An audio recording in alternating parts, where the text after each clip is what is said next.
All right, what's good? What's good? What's good? Good morning. Hope you guys are doing well this fine morning. What's happening? Chillville in the building. What's good with you, Noop? Powerhouse Watson, what's happening, man? Y'all make sure y'all hit that like button, man. I'm gonna ask y'all for these likes walking in the door. We already got 29 likes. That's what's up, man. Before we got, yeah, that's what's up, man. Let me check this volume. All right, we got the volume. Ain't bad. It's spinning though on my side.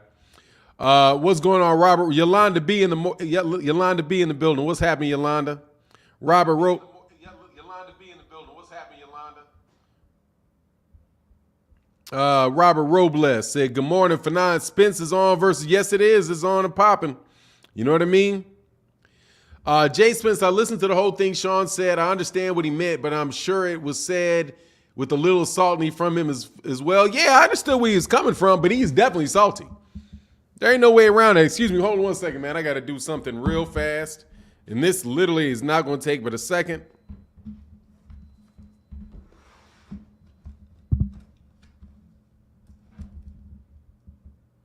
All right, yeah, I had to get that. I'm sorry, I was staring down, man. Let me make sure this volume didn't mess up since I moved the computer.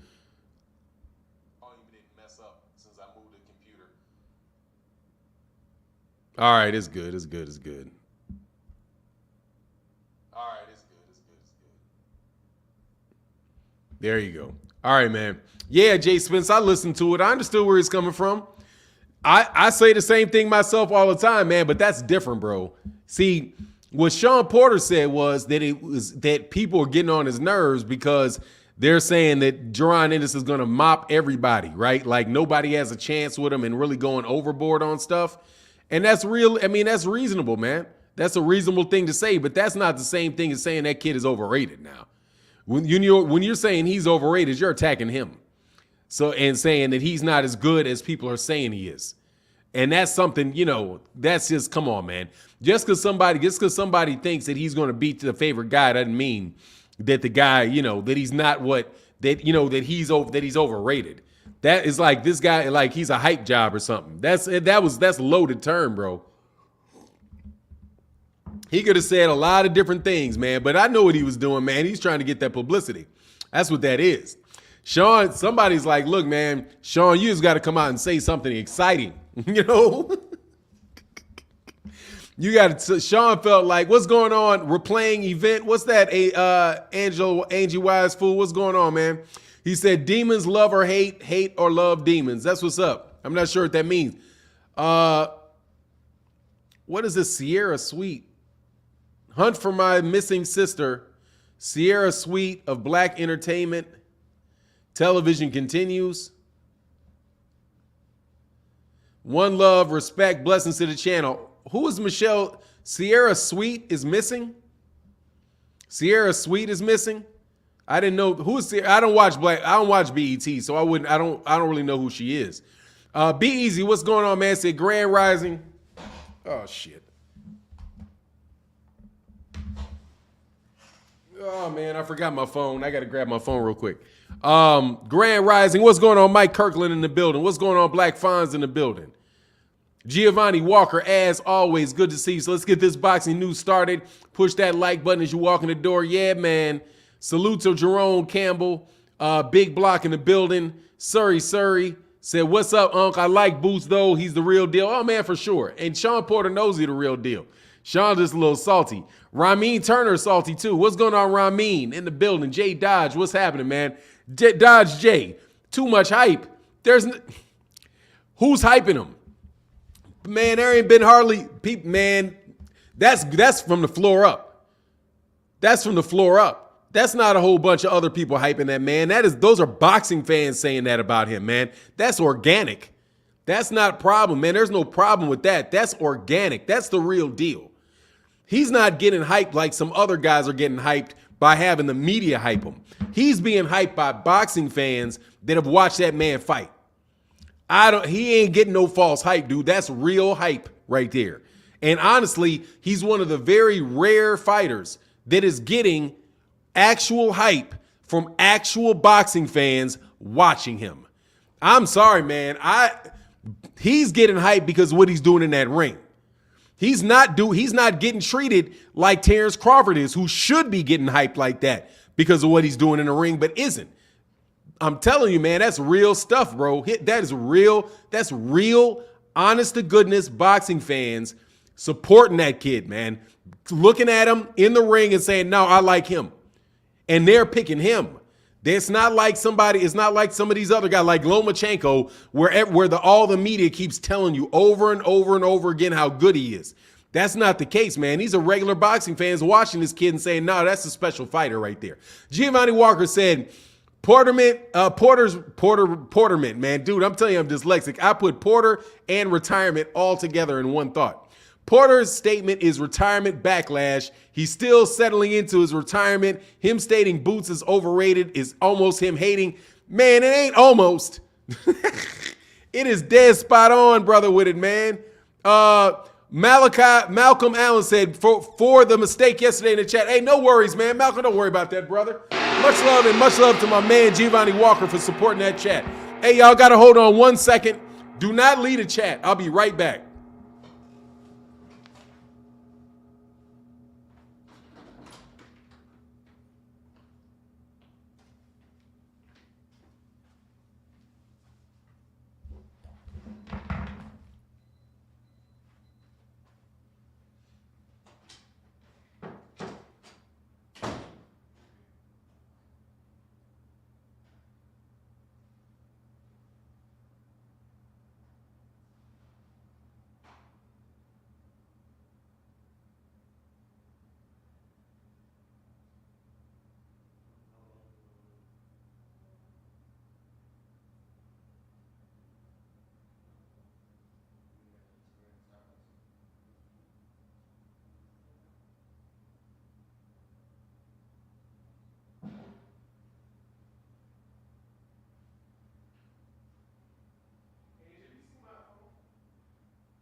All right. Sorry about that, man.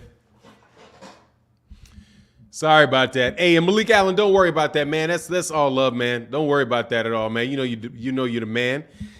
Black Parent said Boots will re-retire him. I mean, he ain't trying to fight him. None of those guys are. I don't think, Boots had well, no, I don't know. I don't think he has. Actually, I think the times that he went the distance was like a 6-rounder or something like that. Hey, what's going on? Jim Jean-Pierre in the building. What's happening with you, man? Good morning to you. Zevra Hines said Boots needs to fight Thurman is all I'm saying. Thurman ain't going to fight, man. Well, we'll see. Dude, I think he should fight Thurman too. That would be great. Absolutely great. No worries about it, man. If he fights Keith Thurman, I think what you'll wind up seeing is Keith Thurman getting beat by that kid. However, would love to see it, man. At least Shawn Porter gave that he would have beat Mario Barrios. He's like, what would he do against Mario Barrios? I said he'd have mopped Mario Barrios. So, hey, man, Shawn knows what he's doing, man. I think Shawn was being incendiary personally and, personally going for the headlines because he said it in the thing. He's like, this is going to be my bold statement for the year. As in, that's not necessarily his style, is to come out there and do a Teddy Atlas. But, don't worry about it, man. I think you'll see more. I think you could possibly see more Tim Bradley out of Shawn Porter in the future, man. Black Parent said Boots will F Shawn up. True story. Yeah, man, he'll definitely beat him. I think he'll beat him for sure. But it'll be a good fight. But again, I don't think that there's anything wrong with what he said, man, about the way that fans react to it. Because seriously, saying that it is kind of disrespectful saying when people say, oh, he's just gonna mop Errol Spence Jr. He's gonna run through Errol in 3 rounds. He's gonna run through Terrence Crawford in 3 rounds, or run through Keith Thurman in 3 rounds. And is this a lopsided, one-sided fight? I get what he's saying on that. And I think that is, I think that's fair, man. Mr. M Pride said, for 9, if Porter feels like Boots is overrated, Porter should get back in the ring with Boots and prove Boots is or isn't overrated. Yeah, man, it'd be a good payday for him. Yeah, why not? But I think he's done. I mean, if he's a done fighter, man, he's a done fighter. He has a right to hold his opinion, man. He's an analyst. He can give that point of view as an analyst. It is what it is. I don't think it's fair. I don't think it's unfair for him to give his opinion, man. Dwayne Kane Sr. said, I wouldn't say Boots is overrated, special talent, but still hasn't been battle tested yet. Yeah, that's true. No doubt about it. He hasn't been. But still, overrated? Yeah, but you said that in yours. Overrated, that's so harsh, man. Why you messing up my brand? You're messing up the brand. Hey, man. Oh, Cassie killing me, man. Anyway, man. True Gritter, what's going on, True Gritter? Porter just tired of hearing people place Boots in the champion circle without being tested. Hey, man. He's in there. And I don't think anybody's putting him in a championship. Nobody said he's a champion. But dog, they got the champion circles. The champion circles ain't what they used to be, bro. The champion section ain't what they used to be, man. You got a lot of dudes Boots will beat in the championship section, man. You got Josh Taylor in the championships in the champion circle section. You got him in the champion circle, man. What's going on, Powerhouse Watson, man? Oh, dog, I don't think I can slip much past Powerhouse Watson, dog. That's be killing me. Anyway, man, Brian Wabar, hey, much love to everybody that so far has supported in the super chat and the Cash App brothers. Thank y'all so much for your continued support of the channel, man. It means a lot, and thank you. And also, man, make sure you guys support over at busr.ag/Finizzle. Boy, Brian Nawarbar said Porter wouldn't step in the ring with a young king, though. He's top tier. Why would he be aiming for the bottom? What do you mean? He won't step into the ring with the young king, though. He's top tier. Why would he be aiming for the bottom? Dog, he's not going to aim for the bottom. He's not going to fight no more. He's retired, man. He's retired, man. And seriously, Powerhouse Watson, I don't mean anything bad by that, dog. But sometimes, every once in a while, it'll hit my eardrums, bro. Young dudes are funny to me, man. No joke, bro. Like, a lot of young dudes are really, really funny to me, man. Cause it's just like, man, boy. Anyway, man, young dudes be killing me sometimes, man. In the middle of them growing, you know what I mean? Porter is talking nonsense. What my man William Old School earned. William Porter is talking nonsense because he said something he wants, but he said himself that he wants no part of Boots. Yeah. I mean, yeah, because he's going to let those young boys fight each other. That's what he said. He said he's going to let those young boys fight each other. That don't mean he don't feel like he can beat them. He just feels like, hey, man, that's a lot, man. I'm trying to fight these champions, bro. That's why he's like, if I'm going to risk my chin, I'm getting out here and doing all this training, it's going to be for a champion. I'm not trying to get in there with them hungry young lions, man. I'm trying to fight the champions, established, hardcore, very tough to beat champions. You know what I mean? Ray Patterson said Porter has one of the weirdest dress codes. I mean, hey, man, he's just a little bit ghetto, bro. That's all that is. That's that shine, man. That's that shine. He like that shine. And it's cool. You know what I mean? I ain't got a problem with it. He ain't got to dress. There's no one standard how you're supposed to dress. You dress with if you feel good in it and your people around you like it, it is what it is, man. Do what you do. You know what I mean? Copper Aborigine said, Fanon in the chat, what's going on? Salute to you, bro. Shawn Porter has a lot of nerve saying Ennis is overrated when he admitted he'd never fight him. Now Ennis is overrated. Yeah, hey, man, it is some hypocrisy to that, man. There is. I said, oh, what is this old-ass jewelry? What is old-ass jewelry? By strict definition, all jewelry is old. You don't make new metal. You know what I'm saying? All that gold is old. All of them diamonds are old. All of those, this shit's all old. It does not have that. You just melting it down and making something different out of it. Anyway, Robert Robles said, hey, Fanon, Porter not dumb. He'll only go for title fights. Nah, he's just done, man. I don't think he's gonna fight no more, man. I think, and plus, dude, he fights. Now I'm gonna tell you this for sure. If he fights, he's gonna be food if he fights Jaron Ennis. He shouldn't do that. Now, I promise you that he should not do that. He should not do that. I wouldn't call him a hypocrite, man, because, dude, he's not saying one thing and doing something else. Hypocrite doesn't apply there. You know, he's retired. Just what it is, man. He's just retired. And that's hardcore to call a dude overrated, though. Now I can see why Jaron Ennis is like, look, man, you need to come get me. You think he's done? Yeah, he's done. Man, Shawn Porter ain't coming out no more, man. Shawn Porter is done. Literally has lost for every championship belt. So what else is he going to do, man? Seriously, at this point in time, bro, he's going to be chewed. He's going to be done. What's going on Unadulterated Truth, man? Ain't seen it in a minute. He said, he of all people is tailor-made for boots, man. Tailor-made. Tailor-made. No doubt about it. You think he's done? Yeah, I think he's done for sure. Dude, yeah, I think he's done, man. Shawn Porter said he's retired. I don't know why he'd be faking. He said, that's it for me, man. I'm done. I can't do this no more. I don't think he has his motivation anymore. And he's clearly looking for other things to do in his career. Davion Bible, man, supporting the channel, brother. Thank you so much for that super chat, brother. He said, 2 things I'd like to know about Boots. 1, can he go 12 rounds? 2, can his chin hold up if he takes a clean shot? Yeah, that's fair. No doubt about it. That's fair. Can he go 12 rounds? I don't see why he wouldn't, though. Yeah, I don't think 12 rounds is an issue for the kid. He doesn't. I doubt very much 12 rounds is an issue for him. But can he take a good clean shot to the chin? We'll see. He's gotten hit to the chin. I've seen him take one. I saw him take one by Abreu and turn around and knock him out with the very next punch.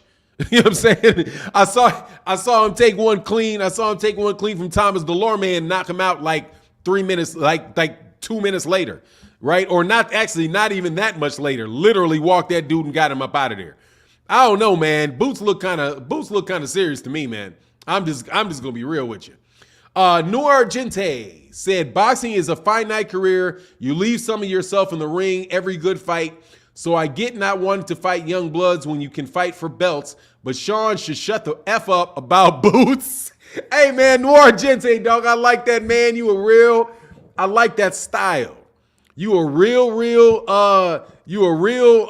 professional and nice, and at the end of the day, man, but you need to STFU. You need to STFU about Boots. Yeah, man, all these dudes gonna lose that dude, man. I don't care what these cats say, man. It is what it is with certain people. All right, and I'm going there with certain people. If you look good enough, if you see somebody that is really like that, dude, they're just say what they are, man. You know what I mean? Supreme Seeker said, for now, who you got, Boots or Spence? Right now, I'm gonna say Spence. Right now, I'm gonna say Spence. Spence is the more proven fighter. I've seen him in there with top level fighters. So right now, if I got to be safe, I'm gonna say Spence. But I'm gonna tell you what: if I wake up the next morning, and I wouldn't be surprised Boots pulled it off. Let me put it that way. I'll take Spence. I would not be shocked. I would not be shocked if he pulled it off. Just like I would take Terrence Crawford. But I wouldn't be shocked if that dude pulled that. I would not be shocked if he pulled it off. Because there's not enough that I know about Boots in that situation. Because that's not Thomas Delorme. You know what I'm saying? That's not Thomas Delorme. That is not Sergey Lipinets. That is not that level of fighter. So I don't know what he would do at that level of fight. I don't know it. However, like I said, if I wake up the next morning, if y'all wake up in the morning and it's like, and the new, do not be shocked at all. You know what I'm saying? Nothing in that, nothing. Let me put it this way. The only thing that would shock me out of that fight is if Errol Spence Jr. beat him like a drum. That's the only thing that would shock me. That would shock me. If he got smoked, I would be shocked. I do not think that's happening. That I would be shocked. If he kind of got caught up in the moment or whatever, or he just wound up that he couldn't, I'd be shocked with that. You know, and I'd also be shocked if he blew those guys out. But I'm telling you, as far as it being a fight, oh man, come on, bro. That dude can beat Danny Garcia now. You know what I mean? Give me him over Danny Garcia. You give me him over Keith Thurman. Give me him over Igis Kalvanakis. Any of those other guys. And I'm going to tell you, I think that'll be the best fighter Terrence Crawford ever fought. And I think that'd be the best fighter that Errol Spence Jr. ever fought. That's what I'll say. Like, dude, that kid is for real, man. That kid is for real. Dodge J said, I think Jaron Ennis should be thanking Porter for giving him this buzz. All publicity, good publicity, salute. Oh, no doubt. Much love, man. And Jay Dodge, thank you for that support, brother.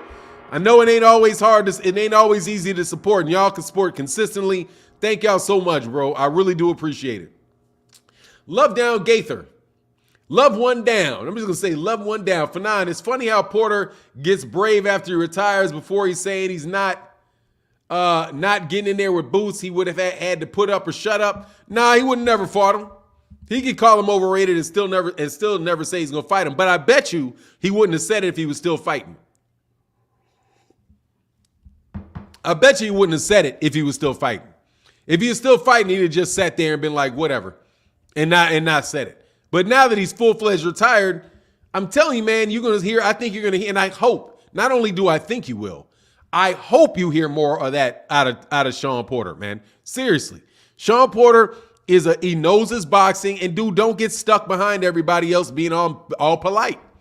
You know what I mean? Shawn Porter got good pub for his show too. And I think that's a good thing, man. I think he should be more outspoken. You know what I mean?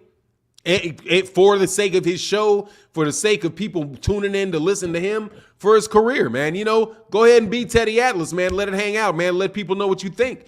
If people don't agree with what you think, you know, that's what it is. Okay, whatever. They don't agree with what it is. But, hey, I like the fact that he's speaking up, man. Seriously, I really, really do, man. Like, Tim Bradley would be boring if he didn't, man. You know, if Tim Bradley didn't just come out and say, hey, man, this is, you know, I don't like, you know, he'll say some things I don't know. I don't always think he necessarily believes. But, hey, man, it makes it entertaining, man. And at the end of the day, Shawn is in the entertainment business. Even as a commentator, he's still in the entertainment business. And yesterday, he did a good job of entertaining people, man. JT Sports Take said, y'all are overhyping the hell out of this kid, Ennis. He can't beat Bud or Spence right now. How do you know, TJ? How do you know he can't beat him? I would really love to know that, man. How do you know he can't beat him? Like, if you were telling me that about Butiev, if you were saying like Butiev, a matter of fact, that's who I like to see Bud fight. That's who I like to see Jaron in his fight. If he can beat Butiev, if he can roll through Butiev and Stanos, I mean, if he can beat Butiev and knock out Butiev and treat Butiev like that steroid-induced punching bag, I'm telling you, man is dangerous. But how do you know that he can't? That's why I say he's not overrated, because there's nothing that tells me that he can't. I can see some dudes that can't. Like Josh Taylor, for example.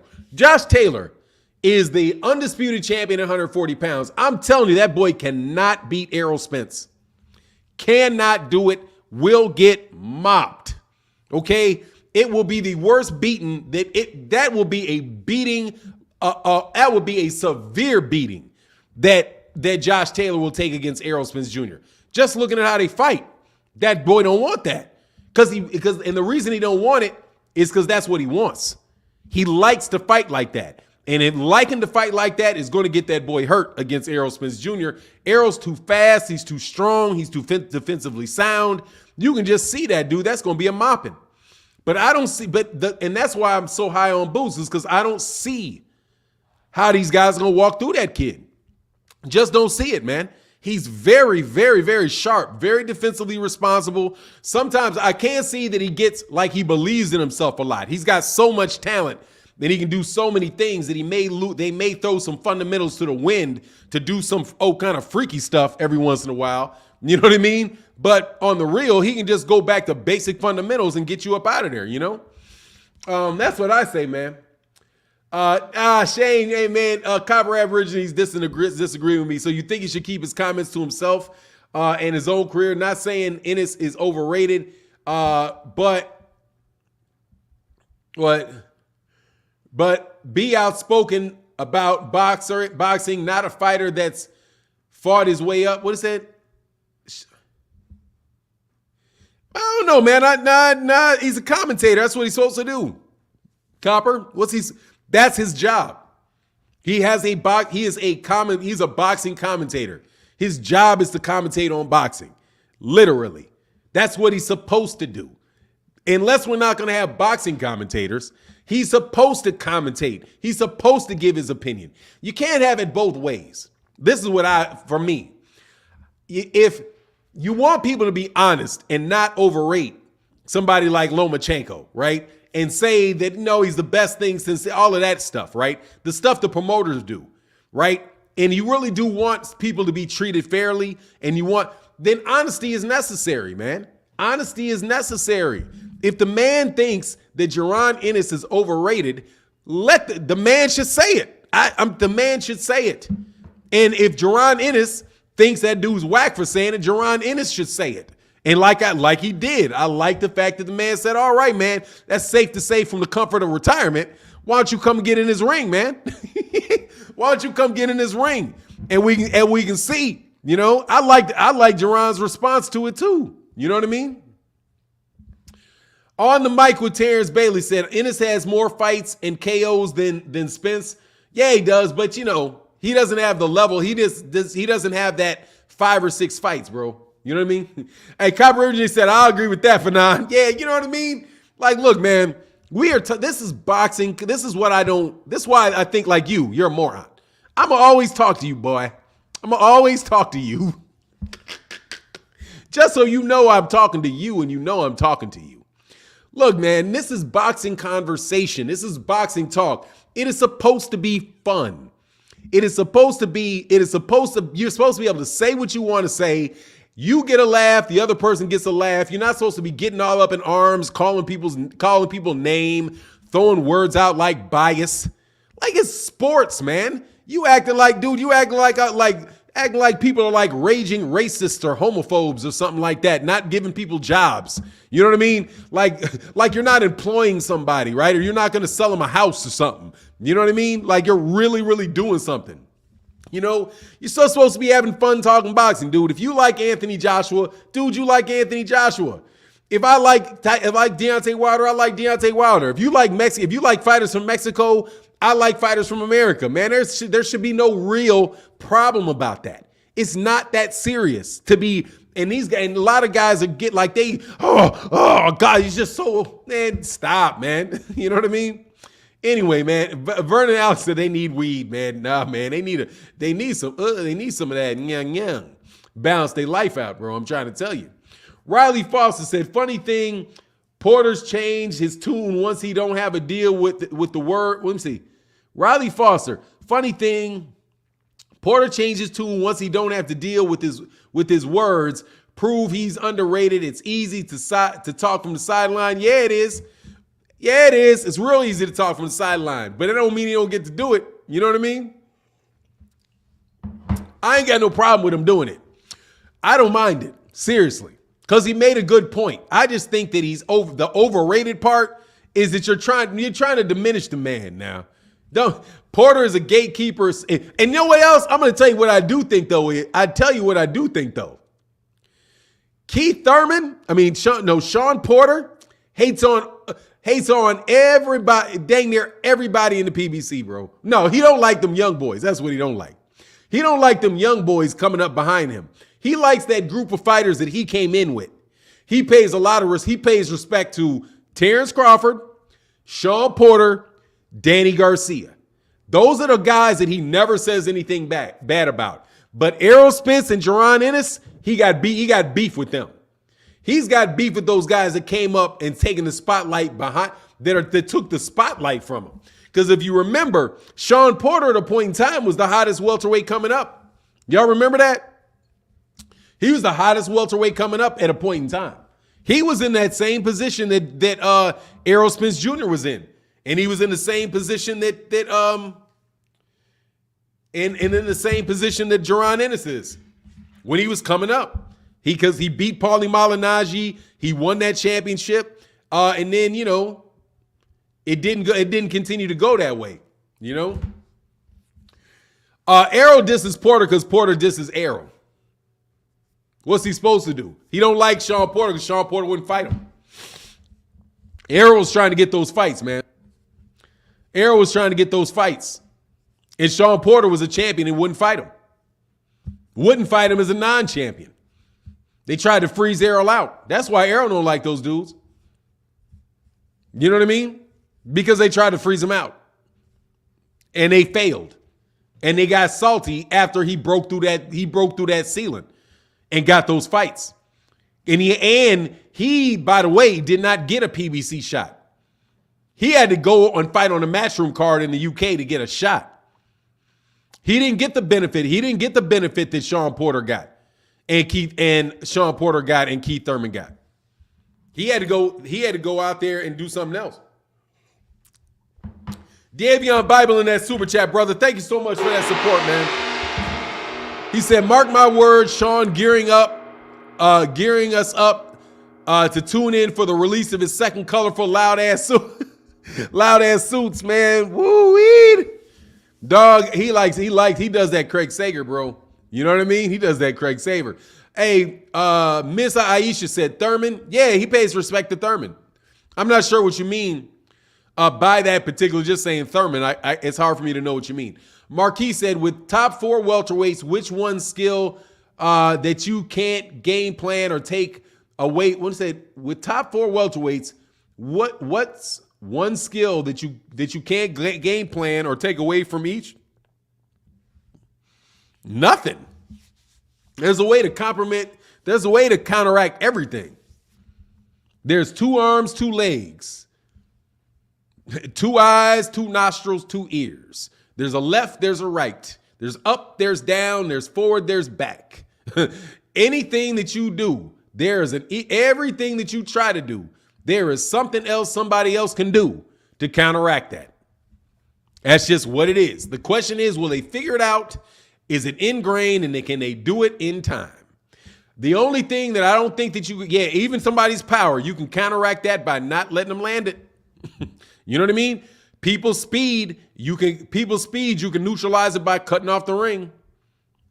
People's aggression, you can counteract that by excellent defense, right? I think there's a way that you can counteract anything in boxing. That's the beauty of the sport. It's the beauty of the sport. It's very, very balanced.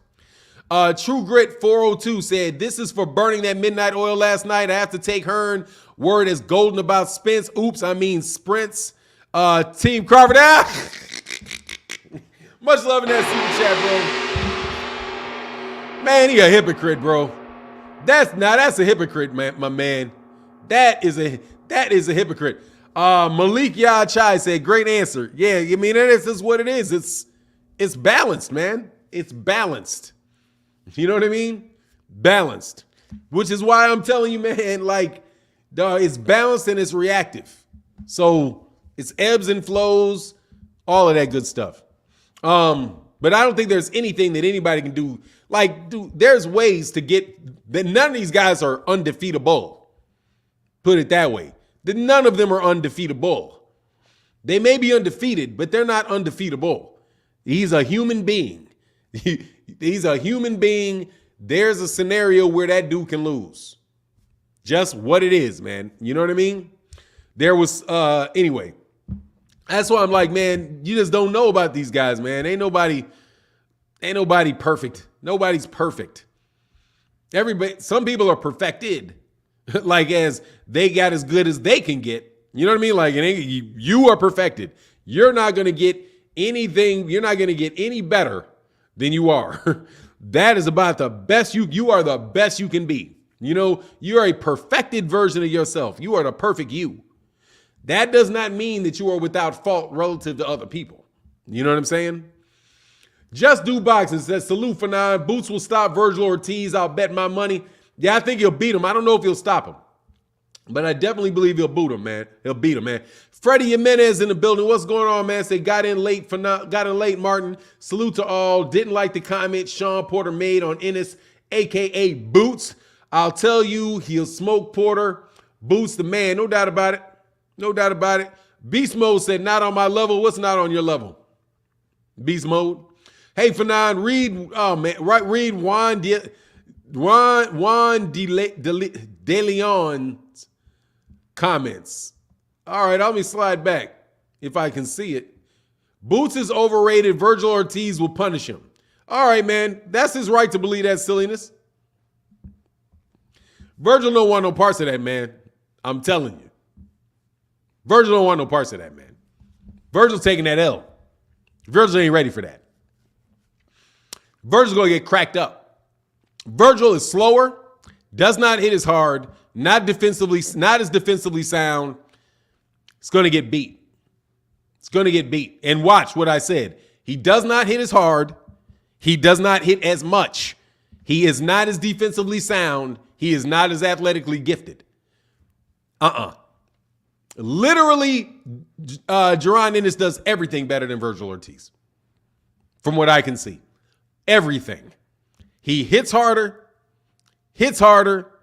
faster, better defensively, better ring generalship, more aggressive, or as aggressive. I wouldn't say he's more aggressive, as aggressive. He just seems like he's a different level talent than him, man. You know? That's what I see. But that's why Virgil's camp said he need 48 months. Yeah, he's not ready for it. See, man, they know he ain't ready for Boots, man. You know, they know that, bro. That ain't gonna happen, man. Jaron is definitely the cream of the crops of them young boys. Now, we may be able to argue. We may be able to argue about whether or not he'll beat Errol Spence and Terrence Crawford.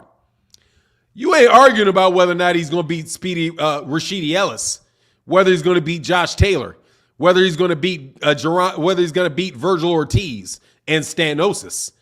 I'm not debating that. You know what I'm saying? He's going to have a terrible night in the office to lose to one of those dudes, man.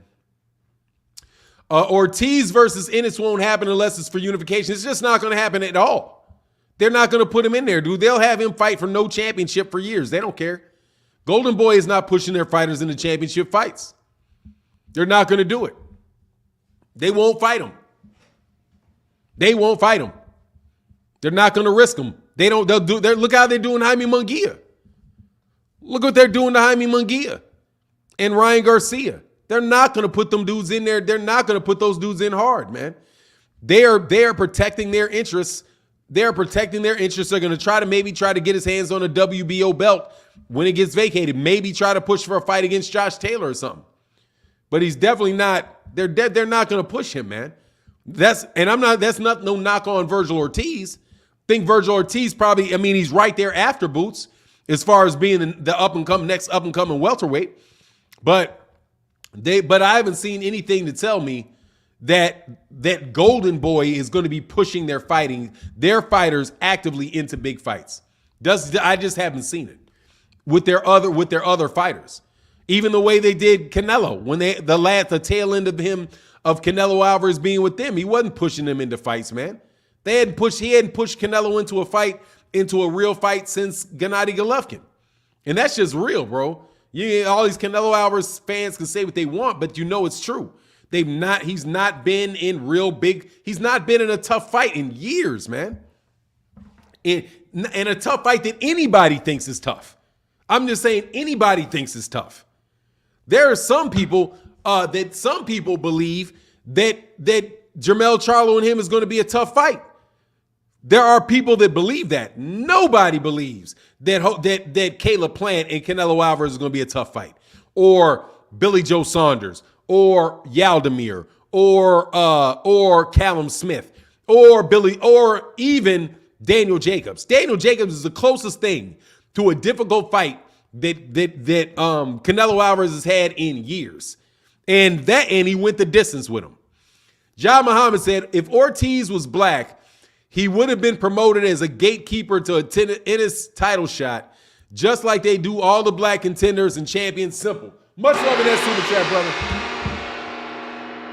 brother. Let me tell you, I'll play that game for a second, because you got to go all the way there with that. If if Virgil Ortiz was black, he wouldn't have got signed to Golden Boy, more than likely.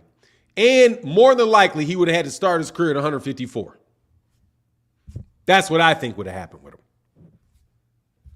He'd be at 154, not 147, and he wouldn't have got signed to Golden Boy. He would have got signed by the PBC. And he'd be a good fighter, along the lines of Erickson Lubin. He would be getting the type of publicity that Erickson Lubin's getting. A good fighter fighting on PBC cards. Because Golden Boy wouldn't have signed him. I believe that. Because Golden Boy specializes in signing Mexican fighters. It's almost exclusive with them. And you can look at it when all those black fighters that were with the PBC were with Golden Boy. They weren't getting promoted by Golden Boy. They were not featured by Golden Boy. Golden Boy had the Deontay Wilder. Didn't feature him. Golden Boy had Thurman. Golden Boy had Porter. Golden Boy had Danny Garcia. I do believe they featured Danny Garcia, but they didn't feature They didn't feature Shawn Porter and Keith Thurman until after they had that PBC breakup, and they were signed to managerial contracts with Al Heyman. I don't think there's a problem. Golden Boy, I'm not trying to say anything bad about Golden Boy, right? Even though there's those emails out there on somebody that my understanding is currently hired by Golden Boy. But, that's just Golden Boy's thing, man. That's where they got their ends, The Charlos also. Charlos were not, man, Golden Boy, people don't understand how many fighters Golden Boy had, man. Golden Boy had boxing dang near on lock, man. No joke. Hey man, thanks Stoner Bars. They had boxing on lock, bro. They had it on lock and lost it all. YTG Bankroll TV. They keep saying Boots not fighting nobody, but the top guys don't want no smoke with Boots. They all gonna duck him, like Keith Thurman can fight Boots next, then fight the winner with the unification. Look, anybody saying that what's going on, Fahim? Anybody saying that Jaron Ennis isn't fighting anybody is just okay. What's he supposed to do? Is it his fault he's 24? What else is he supposed to do? He's 24 years old. Was he 23 or 24? He's 23. He's moving along as fast as he can. And he had like a year and a half layoff. Over promotional issues in the middle of it.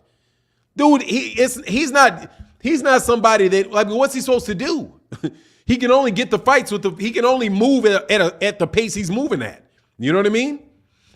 He's only 23 years old. There should be nothing wrong with talking about how well he's doing in his career to boot. It's not like he's 31 years old. It's not like he's 33 years old. And you can't find anybody on his record that he fought that was good.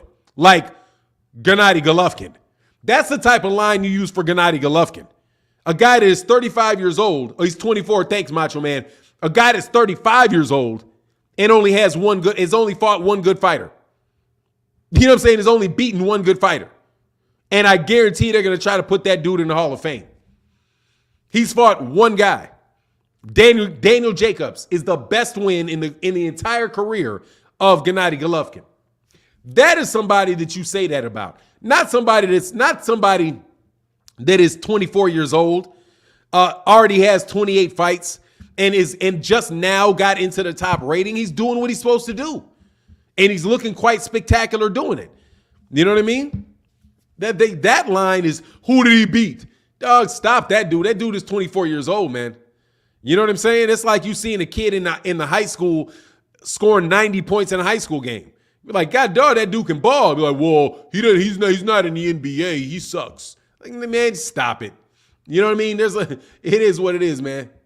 Let me back up, man. Much love to everybody. Hey, thank you guys for the support in the Super Chat and in the Cash App. It's greatly appreciated.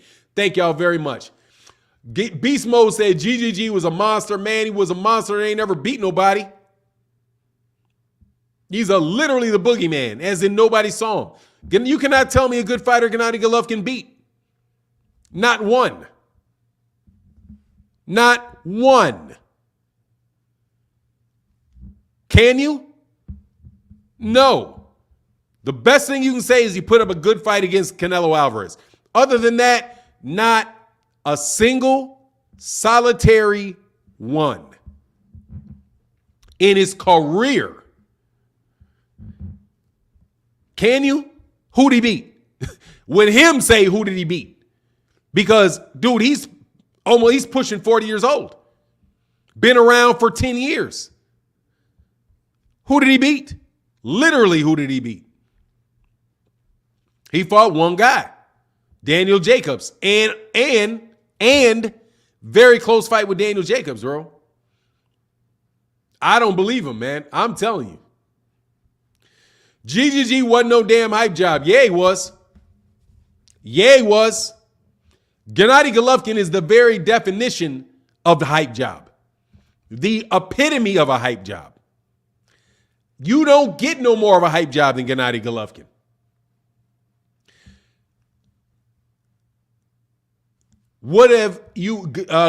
GGG would have retired 160 Cotto. Yeah, he would have if he would have fought him, right?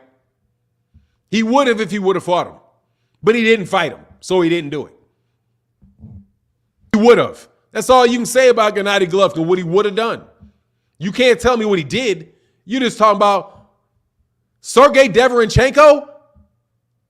You mean the Sergey Deverenchenko that had already lost to Jamal Charlo? You mean the Sergey Deverenchenko? You're really putting up Sergey Deverenchenko? The fight that a whole bunch of people think he lost? Sergey Deverenchenko. They said that man got 22 title defenses when he had 8. 8. Much love in that super chat. Gennady Golovkin been calling out Canelo since 2015. He already lost to Canelo. He lost to Canelo. What you calling him out for? We already know what happened. He lost. He's a hype job, bro. He is. He's a good fighter, but they hyped him up. I don't know what you want me to say. They hyped him up. He has one good win. The best win of his career is Danny Jacobs. That's it. He had fewer title defenses than Deontay Wilder did, but they claimed he had more than Bernard Hopkins. That's called hyping somebody. They hyped him on the fact that he hadn't fought anybody, but they called it him being ducked by everybody. Sound familiar? They hyped him over nobody wanting to fight him. That's how HBO hyped him.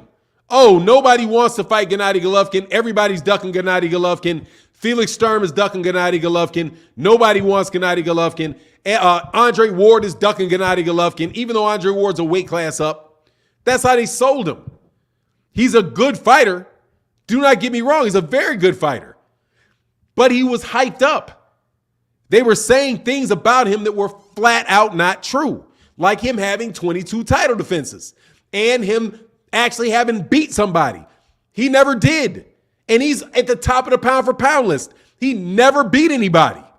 And you can't, and no, Sergey Deverenchenko is not somebody that's going to make you a pound for pound fighter beating Sergey Deverenchenko. No.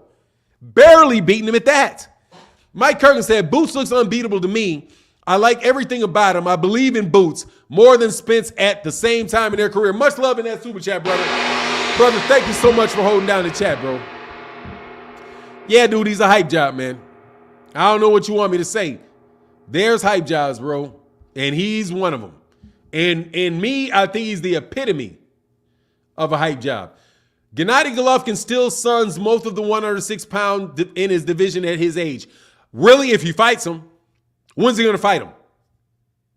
Got Demetrius Andrade sitting right there. Got Jamal Charlo right there.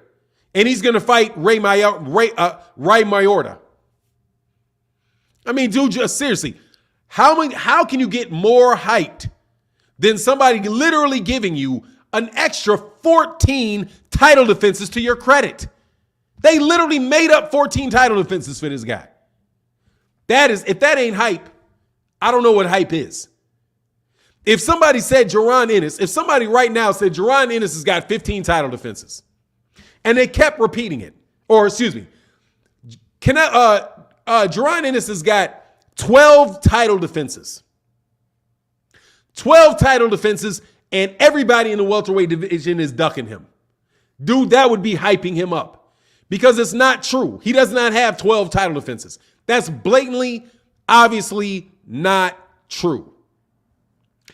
That is hype. When you're saying something about somebody that is patently not true, that's hyping a guy up. Gennady Golovkin was hyped up. The man had 8 title defenses, not 22. And these guys who are major boxing writers would continually repeat it. They would repeat it and repeat it and repeat it. Dan Rayfield would repeat it. Steve Kim would repeat it. They would continue to repeat it. If you give somebody that much credit for it and they didn't do it, dog, that's hyping a man up. You can't do it. That is not saying the man can't fight. But it is what it is, man. You know what I mean? GGG only fought people that came up from 154, and he did. He fought a bunch of little guys. And he did. That's another bit of the truth, but I'm not even getting that off. I'm not even getting on that. I'm just telling you, they literally gave that dude an extra 12, literally gave that dude an extra 14 title defenses to his credit and put him as the number 2 or number 1 or number 2 pound for pound in the world for having beaten nobody. He literally not beating anybody. And that was the reason, because they wouldn't fight him. And then he was calling out Errol, he's calling out Andre Ward, and they were talking about how Andre Ward wouldn't take the fight and all of that. And Andre Ward is like, Gennady, stop lying to the people. Just stop lying. If you want to come up and fight me at 168, I'll be more than happy to fight you at 168. Come on up and fight me. No worries, bro. Just like Bad Chad Dawson. Bad Chad Dawson was talking about Andre Ward. Andre Ward said, if you're willing to come to 168, I'll fight you. Larry Smith said he's not as bad as Cinnamon. I mean, honestly, I don't think that Canelo Alvarez is a hype job. Canelo Alvarez is legitimately a good fighter who's legitimately fought top-level fighters and has shown that he's a good fighter, man. I don't think he's a hype job. Yeah, I think Canelo Alvarez actually beat cats. You can point to people he beat. He beat Gennady Golovkin. You know what I mean? I don't think he got the decision. I don't think he really beat Lara, but he got credit for beating Lara. He beat Trout. You know what I mean? He got mopped by your boy, but I wouldn't say that he is a hype job. Right now they're blowing smoke at boxing because they're not having him fight the best competition right now. But I wouldn't put him in a hype job category. Canelo Alvarez proved that he's a good fighter, man.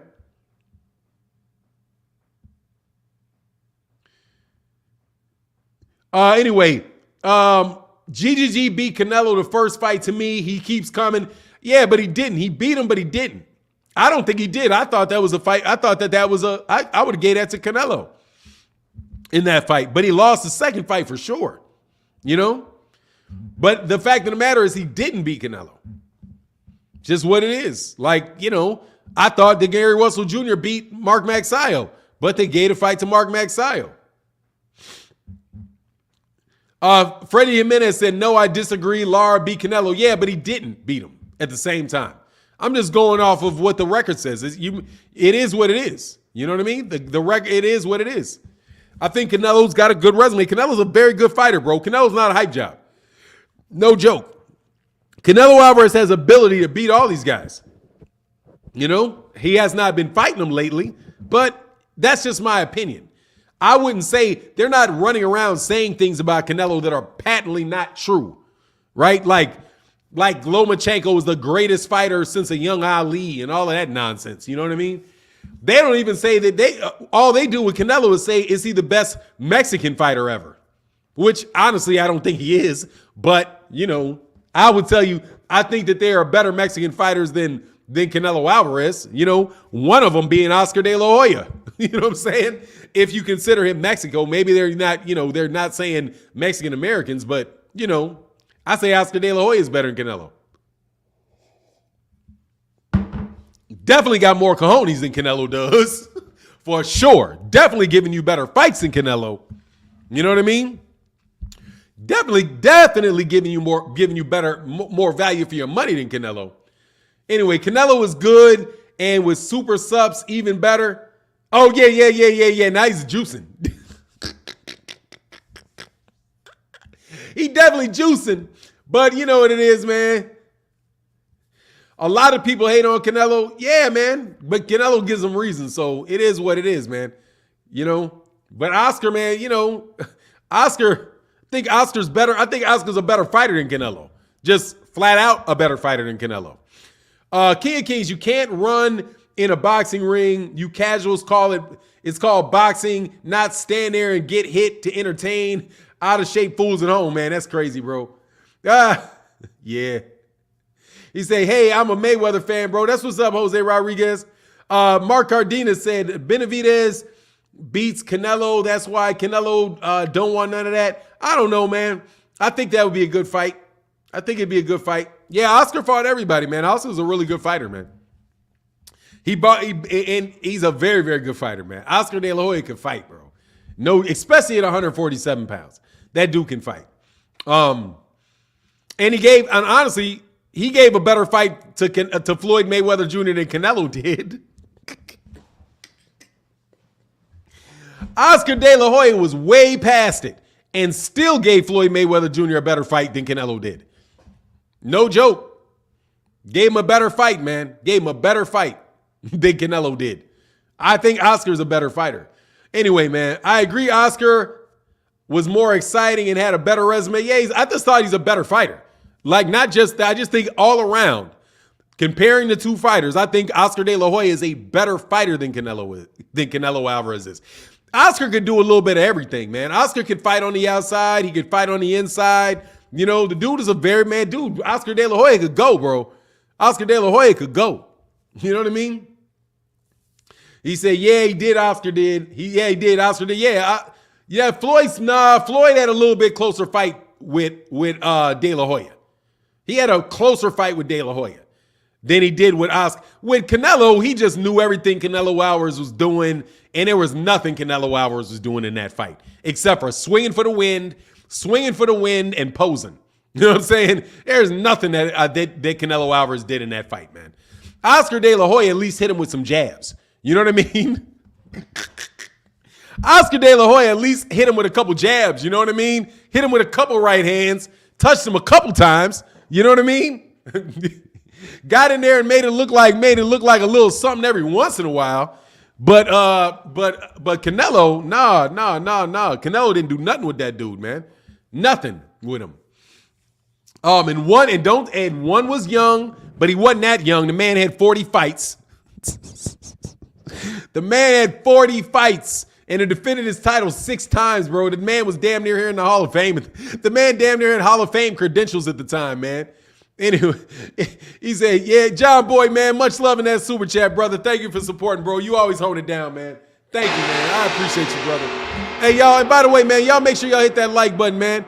We got 400 people in the building, 433 people and only 259 likes, brother. Thank you for that support, bro.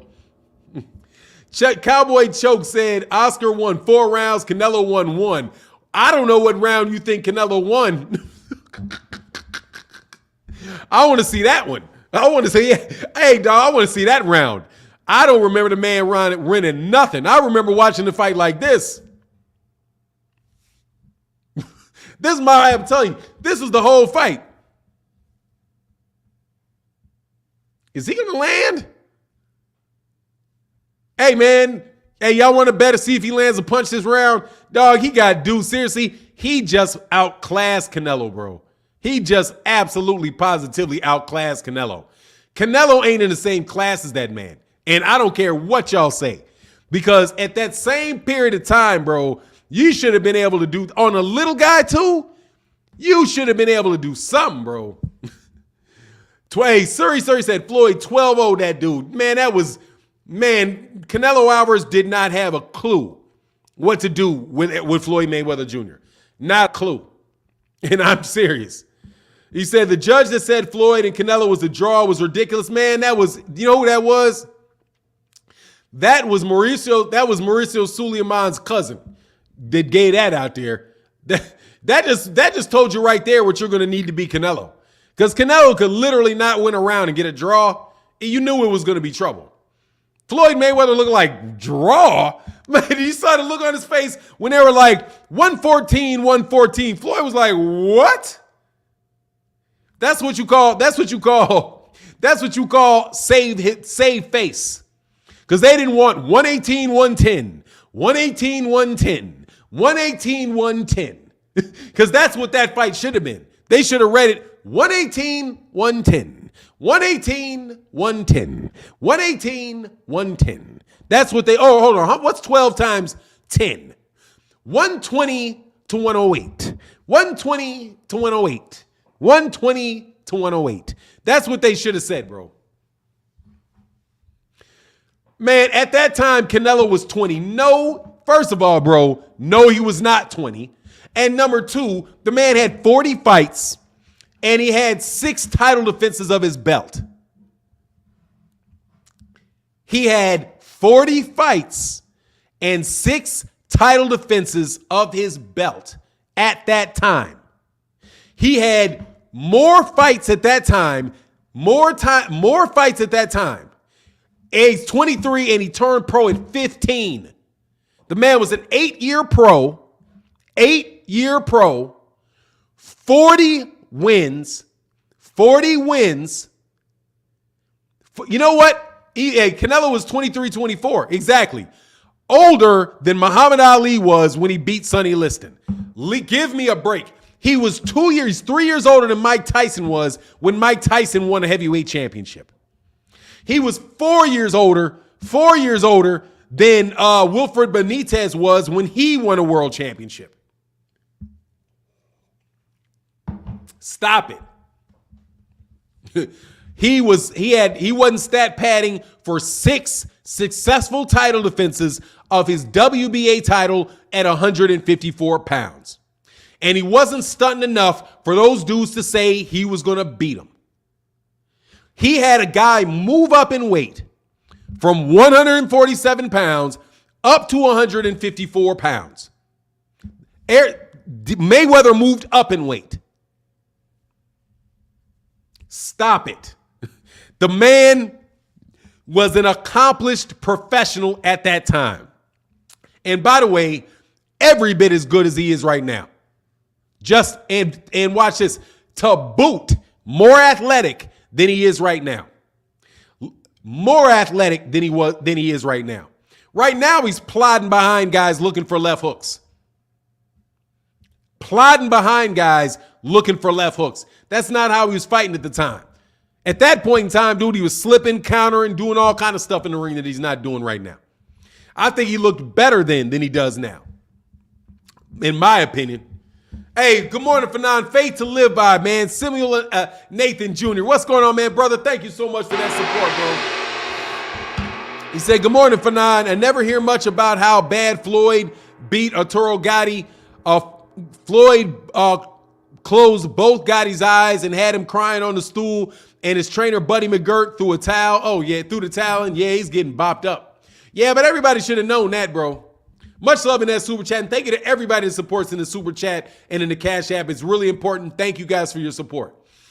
Yeah, man. They knew, they thought that dude was going to win that fight. That's why they put him in there. They thought they had one, okay? They thought they had one with Canelo, and they just were wrong. I don't want to hear it, bro, because they were talking about cats. He was ducking Canelo. He won't take this Canelo Alvarez fight. That's what they were saying. That's what a lot of cats were saying. Shout out to Blood Boxing, who at the time was harder on the neck of Floyd Mayweather Jr. than anybody. Was like, hey, man, he's not going to fight this. If he fights this guy Canelo, then hey, man, you got to give him credit for that because that's a dangerous fight for him. Canelo may beat him. A whole lot of people said Canelo may beat him because Canelo was looking like a killer at the weight class above him. Yeah, they were. And when he got in the ring with him, he mocked the dude. Easy money. Made it an easy money fight. No. Y'all don't have revisionist history and now claim he was too young.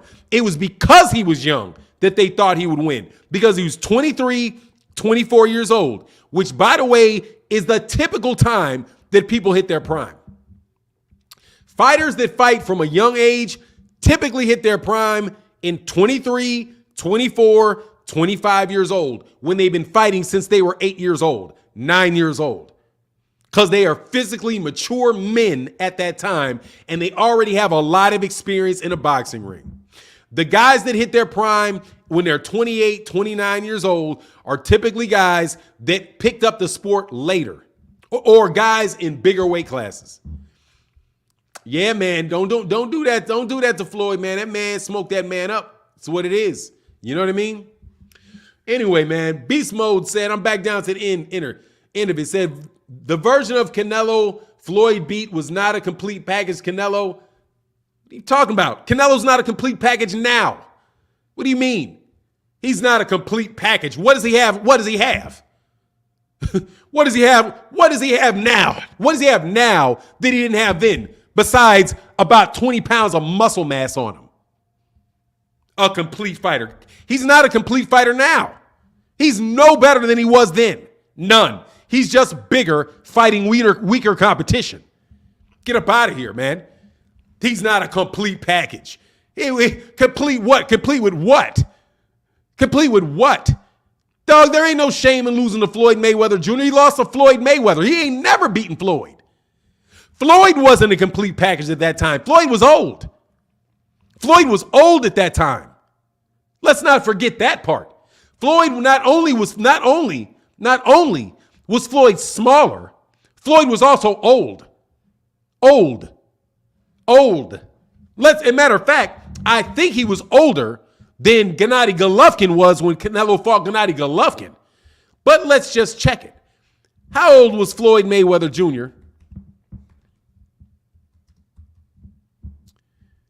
Man, my box rec ain't been coming up from over on this computer, man. There it came up. All right, so Floyd's birthday, they don't even have it here. When did Floyd fight? He fought him in 2013. The dude was 42-0-1. Are you kidding me? This dude was 42. Canelo Alvarez he was 42-0 when he fought him. 42-0. How much more do you get than 42-0? But okay. And let me see how many fights he'd been in the United States too, just so why you talking his nonsense. Since he talking about he was up in Mexico. The dude had been only fought in the United States. Are you kidding me? And on top of this, hold on. Is there more than, there's got to be another page to this. There's got to be another page to this. Because according to this, when did he turn pro? Oh, no. I'm sorry. That's the wrong dude. Okay, that's Floyd. I was looking something wrong. All right. Canelo, 42-0 in 8 years ago. How old is Floyd now?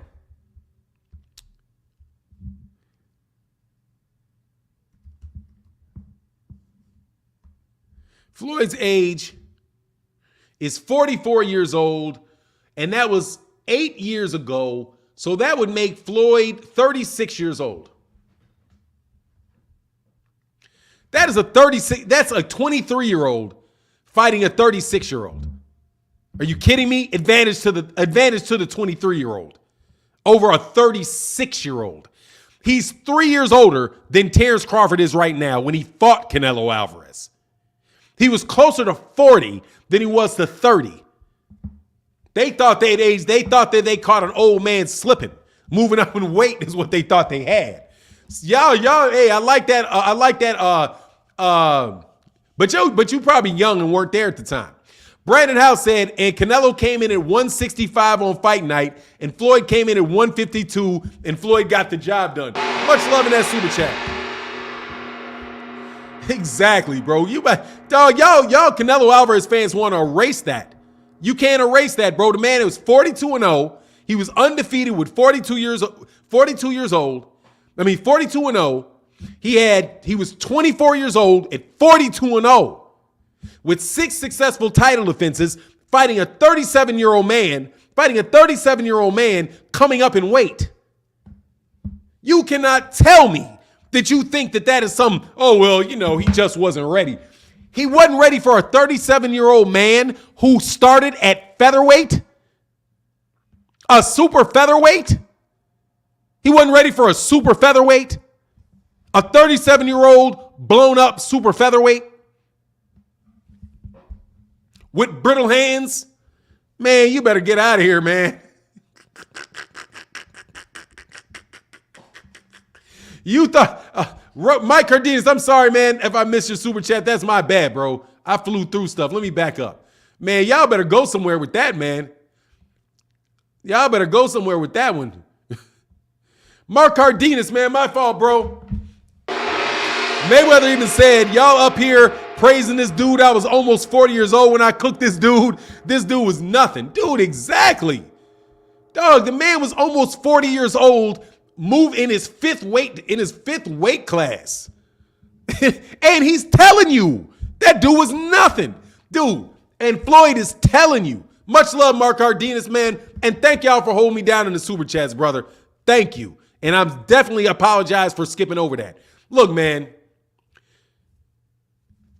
Floyd Mayweather is just another level fighter than Canelo, period. Okay? If that fight had happened 3 years before that, the same thing would have happened. He was 37 years old, man. Legs already gone. Legs already gone at 37. You thought he was going to be able to get that dude, man. Nothing today. What you talking about, 50 bands? Blacksmith Raz said, is this a Spence fan room? You're in it. Are you a Spence fan? Are you a Spence fan? Man, we don't do fan rooms, bro.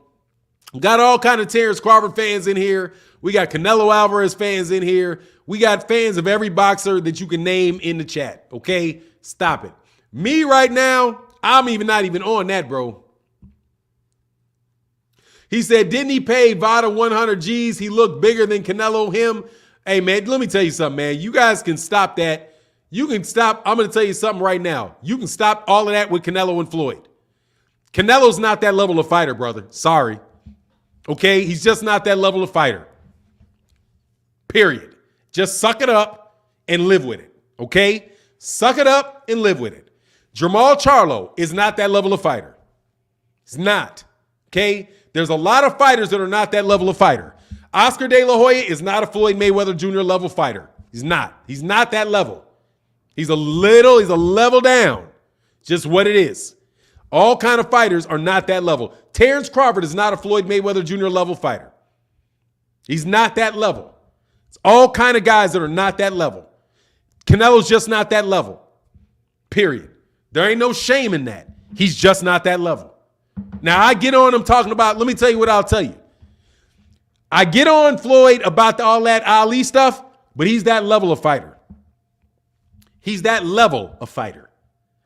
He's not better now. He ain't as good as Ali, but he's that level. He's that level of good. He's that level of good. Not a lot of guys are that level. Just give Floyd, ain't no shame in saying Canelo ain't Floyd. He's not. And it don't matter what time. Let me tell you right now, bro, first of all, if Canelo fought Floyd Mayweather Jr. right now, if Floyd Mayweather Jr. and Canelo, what level? Dude, all-time great level. All-time great level. He's not Roy Jones Jr. level. That level. He's not that level. There's levels. There are guys that are Michael Jordan level. Okay? Michael Westbrook is a hell of a basketball player. He's not Michael Jordan level basketball player. It's not that level. You got guys that are once in a lifetime, definitely top tier, way out there type of level fighters, bro. And Canelo's not one of them, man. It's just what it is. He's not that level. He's not Roy Jones Jr. level. He's not that level of fighter, bro. He's not. He's not Sugar Ray Robinson level fighter. Period. You know what I'm saying? He's not that. And there's no shame in that. You guys want to put this dude on something he's not. He can literally be the best fighter in the world and still not be on Floyd Mayweather Jr.'s level. I will tell you in a second. I'll tell you in a second. I don't like that TBE stuff because I don't know if he's the best ever. Don't know. I can't tell you if he's better than Sam Langford and some of these guys, but I'll tell you, for me and what I've seen, there's a handful of guys that can compare with him. A handful. And a handful. Tito ain't one of them, man.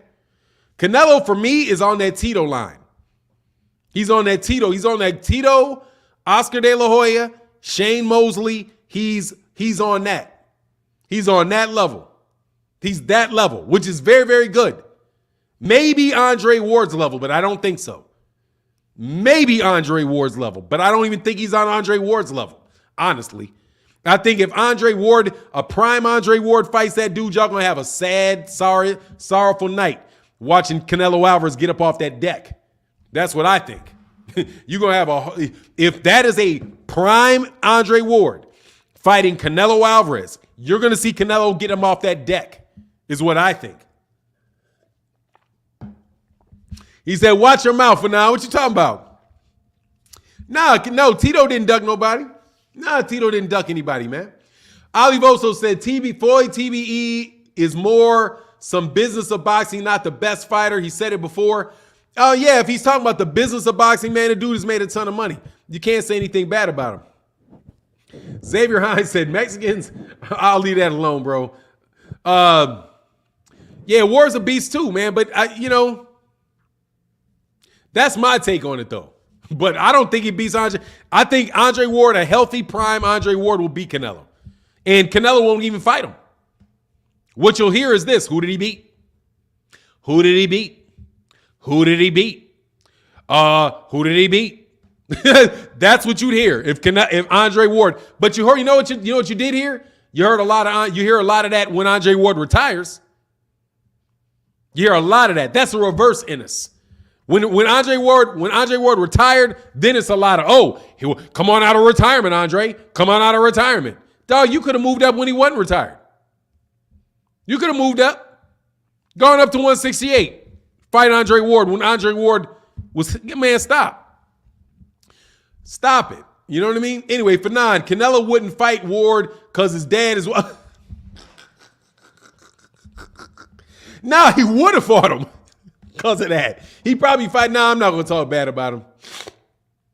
Oh, Deborah Booker said, hey, man, much love, Deborah, but I'm going to go on Deborah Booker. There ain't a lot of super chats today, so I'm going to go on the people that usually do support. Like Deborah Booker in that super chat and Rubis Cubio in that super chat. In past time super chats. Brother, thank y'all so much for always supporting. You guys are big support to the channel. Thank you. Ward lost to Kovalev. Win. Beast mode, win. When did he lose? If you want to say that, beast mode, Canelo Alvarez lost to Erislandy Lara and Austin Trout. He lost to Erislandy Lara, Austin Trout, and Gennady Golovkin. How you like them apples? And Floyd Mayweather Jr. Name 4 people that beat Andre. Yeah, okay. Yeah, Andre got beat by Kovalev. Okay. For the sake of the argument, I'll do this. I'm going to give you that. Now, since you want to play that game, Canelo lost to Austin Trout. He lost to Erislandy Lara. He lost to Gennady Golovkin. And he lost to Floyd Mayweather Jr. Now what?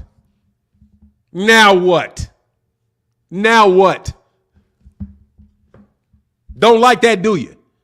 I got 4 losses for Canelo if you want to go that route. And you saying in herpes, man, stop, man. That man's just prone to cold sores, man. He's just prone to cold sores, man. That ain't right. That ain't right to say about that man. But I got him losing 4 dudes. I got him losing to 4 guys. You like that? Rip Jones, much love in that super chat, brother. He said, let's get another gong, sir. Thank you, brother. Thank you for the support, bro. It means a lot, man. Thank you. Any words? I like Canelo too. Well, I'm telling you, man, it's just if you're going to play that game, let's play that game. And since we counting who you think he lost to instead of who he actually lost to. He lost to Gennady Golovkin twice. Laney lost. So actually, let me tell you how many losses he got, according to that. He lost to Gennady Golovkin twice. He lost to Floyd Mayweather. He lost to Austin Trout. And he lost to Laney Lara. That man got 5 losses. 5.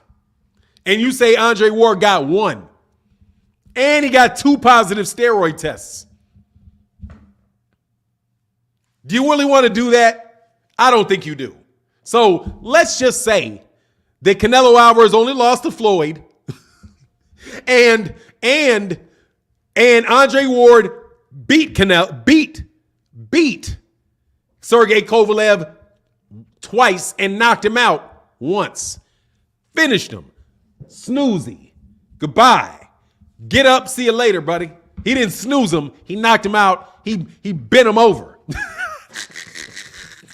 He did worse than put him to sleep. He bent him over. Had him sitting on the ropes like, no, stop hitting me. You saw that, man. Nah, Canelo lost Austin Trout. No, he lost that fight. Nope. If Andre Ward lost to Kovalev, Trout beat Canelo. If Andre Ward lost to Sergey Kovalev, Trout beat Canelo. I don't want to hear that. Because I scored that fight for Austin Trout. Because Canelo Alvarez was missing all day. He got a knockdown, but he was missing all day. Getting slipped, getting countered, all kind of work put on him, brother. All kind of work put him on him. Hey, man, Rip Jones, much love, brother, for that support. Said, let's get another going, sir. Boom, boom, boom. Absolutely. Thank you, brother. Thank you for holding down the chat. Much appreciation, sir. Anyway. Had him sitting in there pissing blood. What's going on, Clue Boxing? Hey, man, look, that's what I'm saying, dude. Let's not do that. Who lost to people, bro? When they didn't win the decision went the other way. Because Canelo, that's not good for your Canelo argument. I'm telling you, that's bad business for your Canelo argument. Because there's a lot of people thought Canelo Alvarez was losing fights, man. A lot of people thought he lost that Trout fight. A lot of people thought he lost that Laney Lara fight. A whole bunch of people thought he lost Gennady Golovkin in both fights. Don't lunch, bro. So don't play that game with Canelo. Because that's what I'm saying. He ain't on that, at least not on that Floyd level, bro. He's not there. Good to Great said, yo, bro, a cold sore is herpes simplex 1. I know, but come on, man. Much love in the super chat, bro. Come on, man. That's not the same thing, man. But you know what it is. It ain't it's not what you're implying, man. People it's cold sores, man. People are prone to cold sores. Jim Jean-Pierre, salute, man. Salute to you. Much love in that super chat.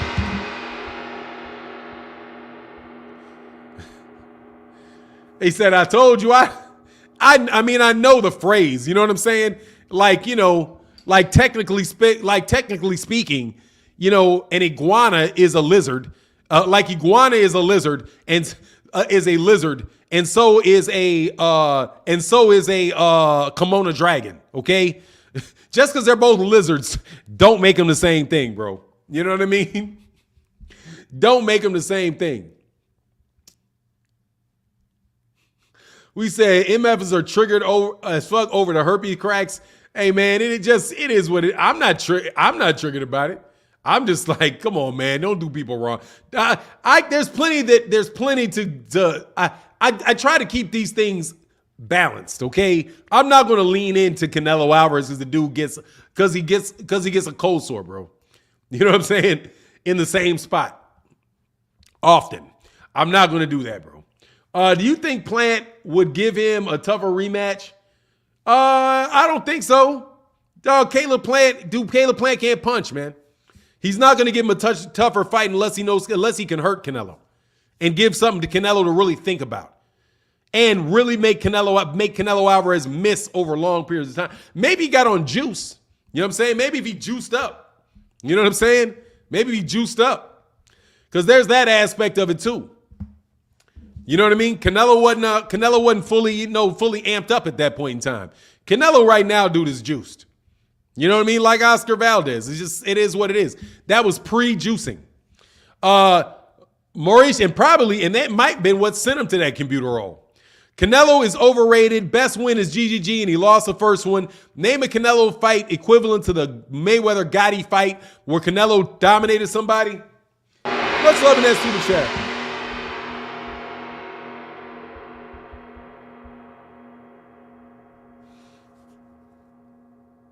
James Kirkland.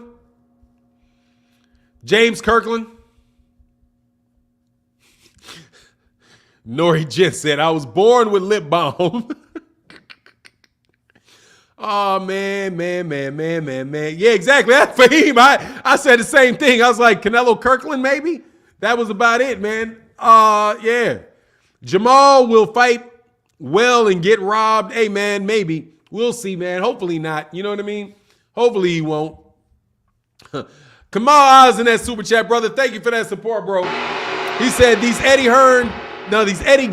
Reynoso shakes give him the KO power.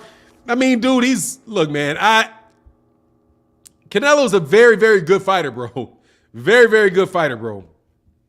King of Kings, bro. Thank you. Say, can you go back and see the media? You can go back and see the media on how Canelo was younger and stronger. He would hurt Mayweather, etc. After the fight, Canelo was just a newborn. Oh, man. You ain't got to tell me. Much love in that super chat. Absolutely, that was the story. How he was going to beat him. Telling you, bro. Matter of fact, hold on, man. I'm going to do something here.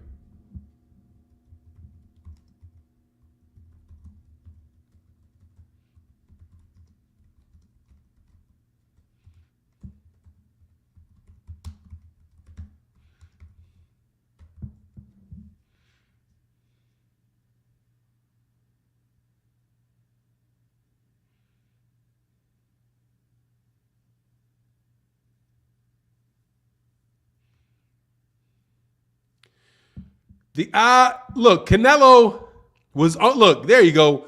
Canelo was plus 210. Canelo Alvarez was plus 210 in that fight against Floyd Mayweather Jr. Plus 210. That tells you how many people thought that dude could win. That dude was plus 210 in that fight. Plus 210. Man, y'all putting that color in the chat now, brother. Thank y'all for that color across the top. Much appreciated, man. Goody the Great said, it's funny, I had a debate with my brother this morning about Canelo. Canelo started boxing at 15. He turned pro at 15. He fought Floyd 8 years later at 23, was in his prime. Yeah, he didn't, let me tell you, Goody the Great, he did not start boxing at 15. He turned professional at 15. He didn't turn pro at 15. He didn't start boxing at 15. He turned professional at 15. He was fighting professional fights for money when he was 15. He began right out of the crib. His older brothers were fighters. No, dude, Canelo Alvarez has been fighting his entire life, man. Nah, man, he turned pro when he was 15, just like Manny Pacquiao turned pro when he was 15. Freddie Jimenez said, Martin, it's always the same thing with the fanboy Canelo fans. Facts over emotions cannot accept it to this day. And me personally, Canelo is a great fighter, but he's a cheat. And I still say Lara won. Much love in that super chat, bro. Yeah, bro. Absolutely. Hey, Carl Ward James said, come on, Fanon. You know Canelo judges stay on ready. Look, man, he didn't deserve, I don't think he deserved a round in that fight, bro. Yeah, he was plus 210. Plus 210. Let me see something. Floyd Mayweather Jr., Manny Pacquiao odds. Manny Pacquiao. Dude, Manny Pacquiao was plus 170, bro. Manny Pacquiao was plus 200. Manny Pacquiao was plus 200 against Floyd. Canelo was plus 210.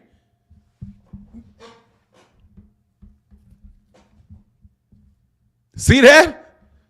How green did people really think he was?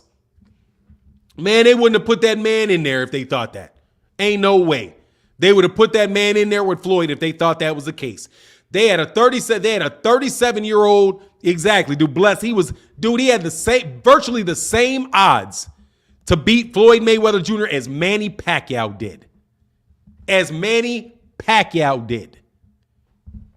What other good fight did, let me see. Floyd Mayweather Jr., Juan Manuel Marquez odds.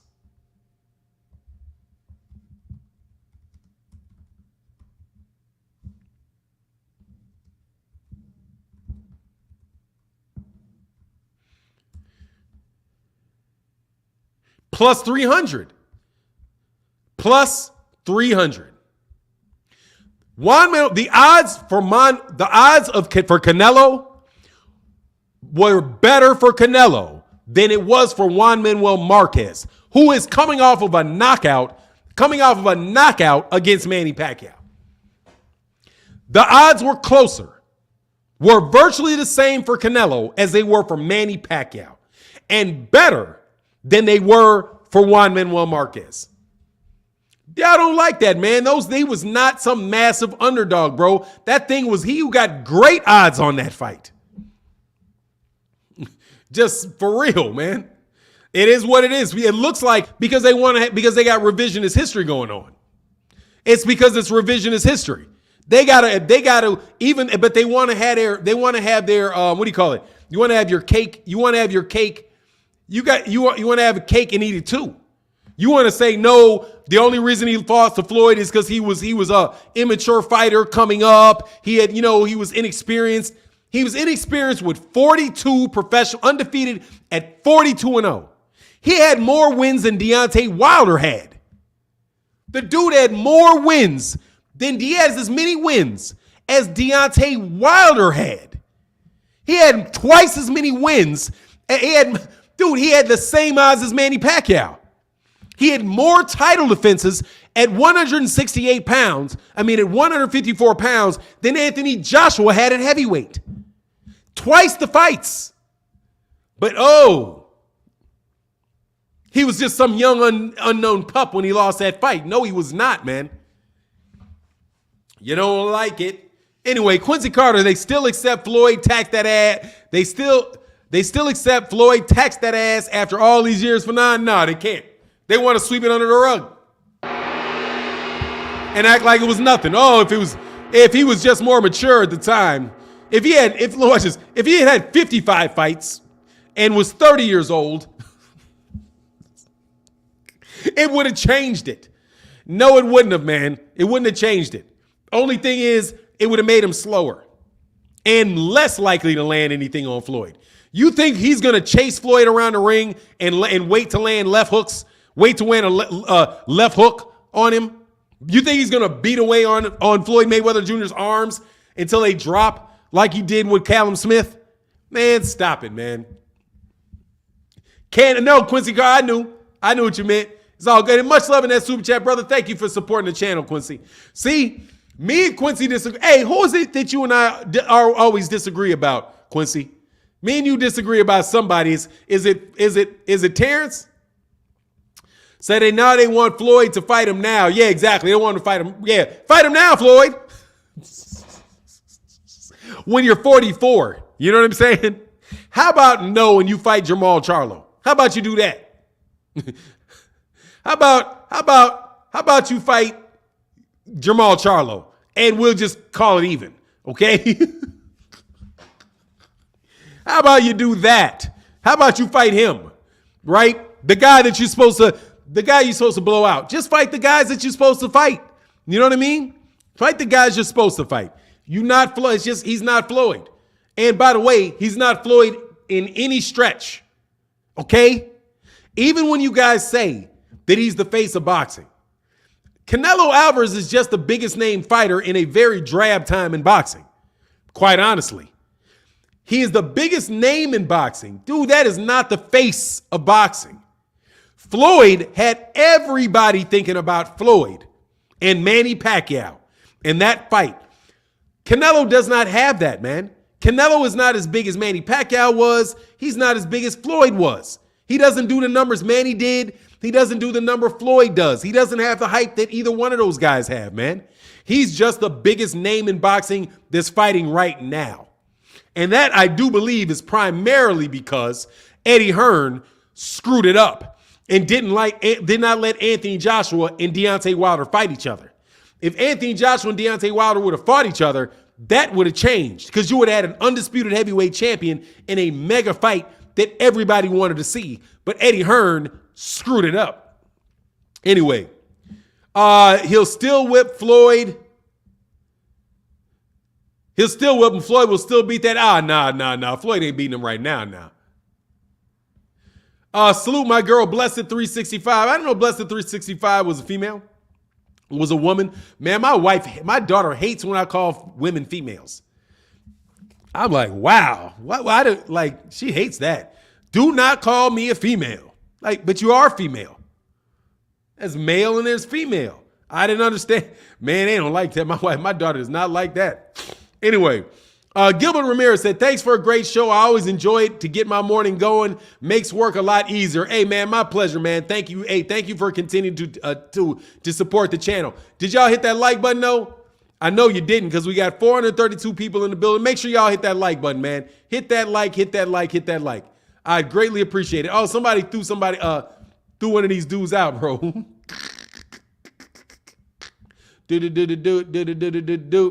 Anyway, Floyd, is Sal bigger than Oscar? Not even close. No. Not even close to being as big as Oscar De La Hoya. No. Let me put it this way. Oscar De La Hoya is the biggest fighter, was the biggest name fighter. Since Muhammad Ali, this is who I think are the biggest names fighters. Muhammad Ali, then Mike Tyson, then Floyd Mayweather Jr., then Oscar De La Hoya. Those are the biggest name fighters. Ali, then Mike Tyson, then Floyd, then Oscar De La Hoya. Yeah, Oscar De La Hoya is the biggest Mexican. He's the biggest name Mexican fighter. Easily the biggest name Mexican. Dude was carrying boxing. He's bigger than heavyweights. Yeah, man, he's huge. Oscar De La Hoya is huge. Canelo Alvarez is a bit of an Oscar De La Hoya knockoff, to tell you the truth. He's a bit of an Oscar De La Hoya knockoff. You know? Yeah, I'm sorry, Sugar Ray too. Yeah, Sugar Ray. But I would say Oscar and Sugar Ray were close. Oscar and Sugar Ray were close. But I might put, Sugar Ray was huge too. So, but I would say Oscar and Sugar Ray. Nah, Roy never got that big. I would say Sugar Ray Leonard was right. Like Oscar De La Hoya and Sugar Ray Leonard are like what and what. They were very, very similar. Very similar. But Mike Tyson got bigger than Mike Tyson got gigantic. Gigantic. But he's not going to, and don't let the money fool you. Don't let the money fool you. Because first of all, pay-per-view wasn't really there like that. They were still fighting you didn't have you couldn't pay-per-view to fight. You had to go, to get his fights, you had to go to closed circuit in the beginning of his career because that was still the 80s. You know what I mean? Nah, not Julio Cesar Chavez Jr. Julio Cesar Chavez wasn't as big as Oscar De La Hoya was. He's big. He's big in Mexico, but he wasn't really big in the United States like that. Xavier Hines is laughing. What are you laughing about, Xavier? That's how I would rank them. It's kind of tough. It's kind of tough to do. But, and Manny Pacquiao was huge. I'm sorry, Manny Pacquiao was huge. Sorry about that. Manny Pacquiao was huge. Manny Pacquiao probably comes right after Oscar De La Hoya, too. I don't think Canelo Alvarez ain't as big as Manny Pacquiao. At the peak of Manny Pacquiao is bigger than Canelo. You know? He made some like boxing. I don't know what that means, bro. Mellow Fresh said, tell her feet, and that's not for me. Quincy Carter said, Canelo mangled Gennady's face that second fight. Yeah, I thought he won by stepping to him and beating him. He ate some punches too, so he had a chin, bro. He said, let's here to leave a little 100. Let's go for non-facts over fandom. It is whatever. Yeah. Sugar Ray Leonard was huge as well. No doubt about it. Absolutely. It is paying, honestly, dude. Like, it's just, they had really big numbers, man. All those guys are really big, man. All of them are really big fighters. But I don't think Canelo's as big as Sugar Ray Leonard, man. He's not as big as Sugar Ray Leonard, and primarily because he doesn't have the fights. Like, Canelo's not going to be big unless he fights big fights. You know what I mean? Canelo is like big for somebody that never has big fights. He's had one big fight. One really big fight. That's it. One really big fight. And that's Floyd. Other than that, dude, he's never had a really big fight. Because Gennady Golovkin wasn't a big draw. You know what I mean? Canelo, let me put it this way. I think Canelo Alvarez versus Gennady Golovkin was a bigger version of Errol Spence Jr. versus Terrence Crawford. Like that. Bigger version. Because Canelo has a really big Mexican fan base. But Gennady Golovkin didn't have a fan base. He's never fought any. The only time Canelo Alvarez has ever fought anybody with a real big fan base was Floyd Mayweather Jr. After that, it's never really been anything. Where everybody else has had some guy to fight. There was a big name fighter for them to fight. King Jr. said, I'm only 30 for 9. I've never seen anything like Mayweather stardom. Yeah, you didn't see Mike Tyson. Because you're born in the 90s, right? If you're born in the 90s, yeah, you wouldn't have seen Floyd. You didn't see Mike Tyson in the 90s and Mike Tyson in the 80s. Trust me. The dude was gigantic, bro. He's the biggest name in sports. Huge. Absolutely huge. Definitely didn't see Ali. Ali is huge to this day. We don't even know, like, for example, this is how you know somebody's huge? When they're still huge and they ain't been in a ring for 50 years, for 40 years. You know what I mean? When they're still naming things after you and you ain't been in a ring in 40 years. That's when you're huge. Like, people don't really get a sense of how big Joe Louis is. Floyd Mayweather Jr. is not bigger than Floyd. Is not bigger than Joe Louis. He made a lot more money than Joe Louis, but he wasn't as big as Joe Louis. Joe Louis was loved by literally every black person in the country, to the extent that the population was smaller, right? But he wasn't as big as Joe Louis was in the 40s, right? In the 40s, in the late 1940s, dude, Joe Louis was beyond gigantic. But people don't get a sense for that. But like, if you listen to my mother and father, they'll tell you. You listen to people that are that age, they'll tell you. They're like, man, look, entire neighborhoods would be outside partying when Joe Louis fought. They would put their radios in the window, and you would be hearing the fight get called all around everywhere, and people would be sitting there listening to them. They were huge, man. And boxing was bigger too. Kamal Oz said Canelo Alvarez goes for the lowest hanging fruit. At this point in time, he is. At this point in time, he is. But hopefully we'll get the Charlo fight. Because Charlo fight's is a real for real fight for him, man. And man, thank you to everybody that supports in the Cash App, and thank you to everybody that supported in the Super Chat, bro. He said, Mashuram Asan said, it used to be The three Mikes, Michael Jordan, Michael Jackson, and Mike Tyson. Yeah. And honestly, there used to be Mike and the Mikeettes, really. It was Michael Jackson and then the Mikeettes, which were Michael Jordan and Mike Tyson. Because Michael Jackson was through, that's what I'm telling you about Ali. Michael Jordan, like for example, dude, Michael Jordan ain't never been as big as Michael Jackson got. Michael Jackson was otherworldly. As big as Michael Jordan is, Michael Jordan was not as big as Michael Jackson. And Mike Tyson was never as big as Michael Jackson. Muhammad Ali was as big as Michael Jackson. That should give you a sense of it. Of in my childhood. What kind of craziness is that, bro? Get out of here.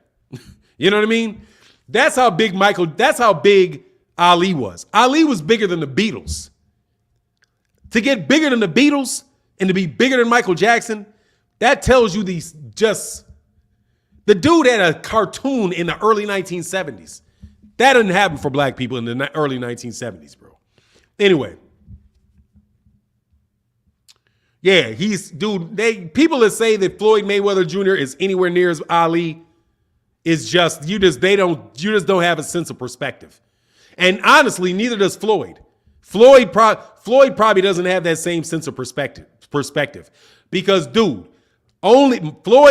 the only dude that literally was bigger than the Beatles. And the Beatles were gigantic. And Michael Jackson was gigantic. Ali was that big. Anyway, I disagree with bigger than Jackson, Jordan, and the Beatles. Oh, you don't even need it. It's a fact. It is literally a fact. He was watched by more people. No, bro, he's bigger than those dudes. Bigger. Made more money than them at the time that those guys were around. He made more money than them. He had bigger viewership for the total viewerships of when he was on television. The dude literally was getting walked into presidential estates all around the world. There ain't no disagreeing with it, bro. No disagreeing. I'm telling you, he was that big. That big. He was bigger than Michael Jackson. Bigger than the Beatles. Bigger. Boxing, was the number one athlete in the world, bro. Floyd Mayweather Jr. is not the number one athlete in the world. It's not. Mike Tyson was the number one athlete in the world at a point, but Floyd has never been the biggest name athlete in the world. There was always some soccer star that was bigger than him. Either Rolando or somebody like that, bro, because the biggest sport in the world is soccer, or football as they call it. Ali is the only boxer that has been bigger than the biggest soccer star in the world, Pele. Because Pele is the biggest soccer star, is the biggest name soccer star ever at that time. Had won multiple World Cups, was considered the best soccer player in the world, huge. And he was not as big as Muhammad Ali. You guys just don't understand, man. The dude was literally the biggest name entertainer in the world. And that was never the case with Michael Jackson. It was never the case with Michael Jordan. It was never the case with Floyd Mayweather Jr. There was always a singer or a soccer player that was bigger, man. I'm telling you, man, I've been following this my whole life, bro. It's only been Muhammad Ali that has been that big. Really. Anyway, come on, I said Devin Haney has to think long-term versus short-term. Short-term, big money is good, but it won't last. Being undisputed will open doors and fights for him.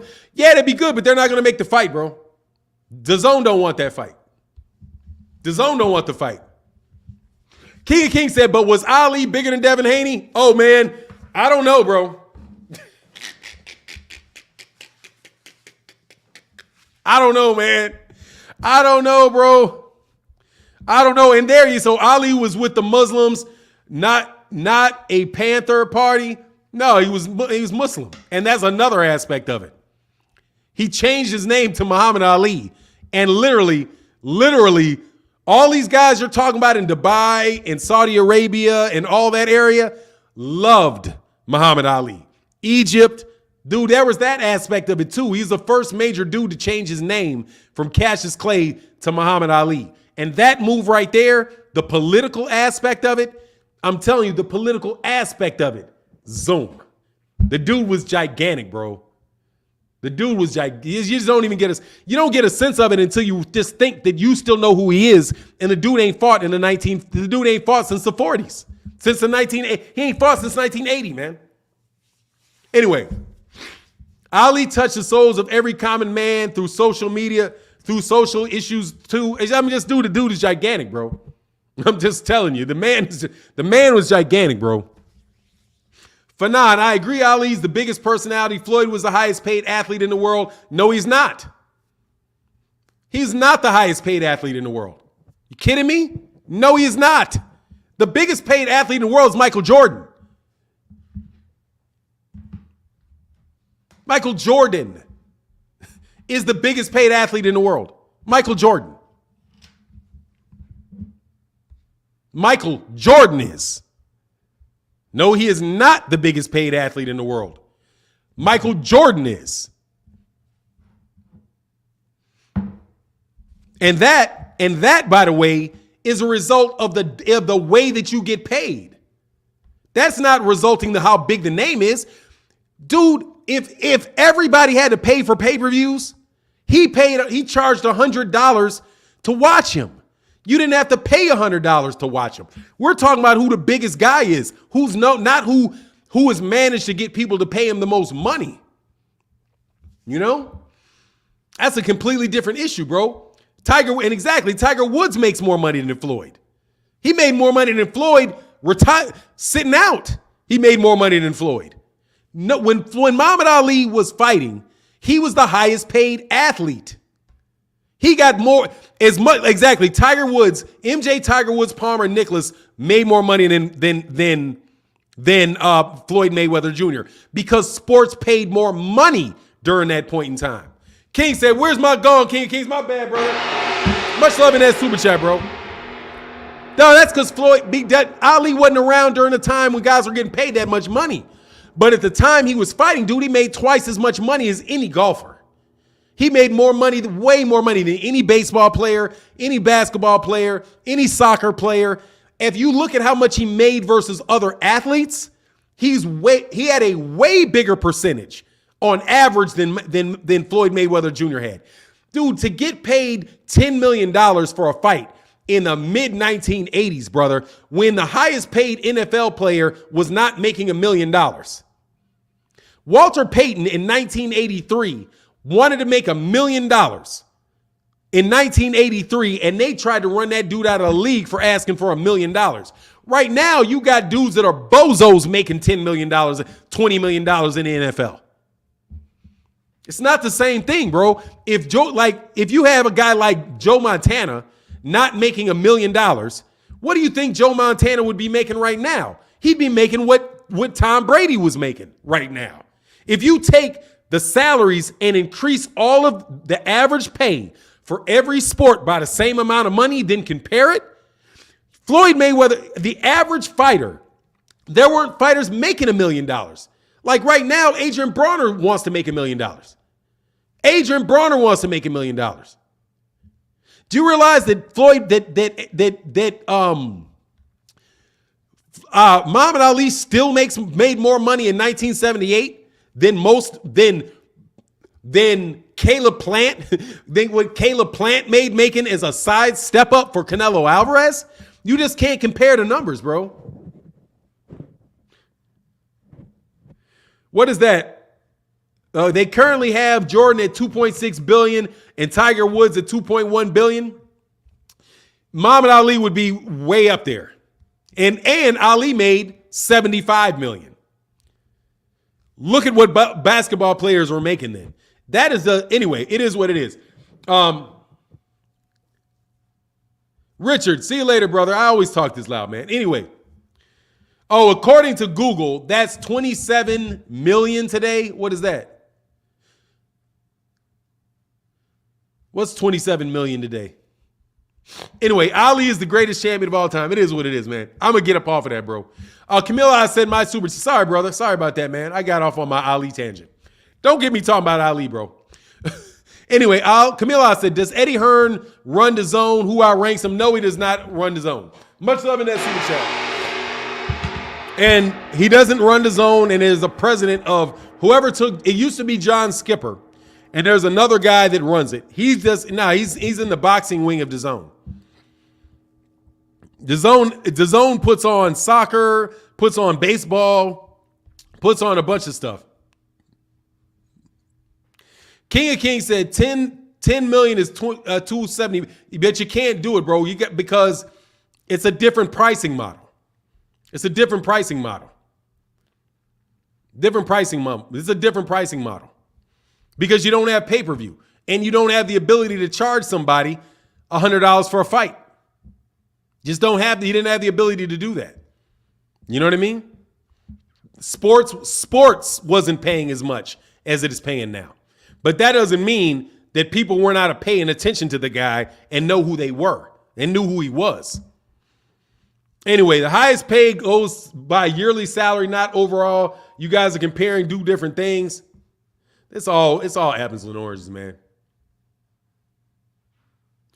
Fanon, you see multiple sources saying Ryan Garcia got the Cambosos fight. Do you believe it? No, I do not believe it. I believe that they're still trying to make that fight. That's what I think. I think they're trying to make it, at least from what I've heard, because I heard what was said. At least, unless that's something that's come out today. But I just don't think Devin Haney's going to get it because they said they don't want to make the fight. Well, at least that's what Dan Rayfield's reporting, is that DAZN don't want to make the money. Fred Reese said, man, you crazy. Man, you're crazy. Crazy about what? What am I crazy about, Fred? I'm just telling you, man, you can't tell me if you weren't there. So you can shut up. I was there. I was living during the time. I know what people were talking about in the 1970s. I was there. Were you there? No, you weren't. So how do you know? You don't. You don't know. If you were there during the night, do you remember the 1980s and boxing in the 1980s? Literally know it? I remember. I remember how people talked about boxing and who was talking about boxing and how many people knew about the fights. When I was a kid, my entire grade school knew exactly who Muhammad Ali was fighting and when Muhammad Ali was fighting next. My entire grade school. You tell me that right now the entire grade school knows who Floyd Mayweather Jr. is fighting and when? Do you? No, you do not. No, they do not. You cannot tell me that everybody was talking about the Tyson fight. I remember when people were talking about Mike Tyson. I was there. Trust me, dude. Floyd's not that big. Floyd was big.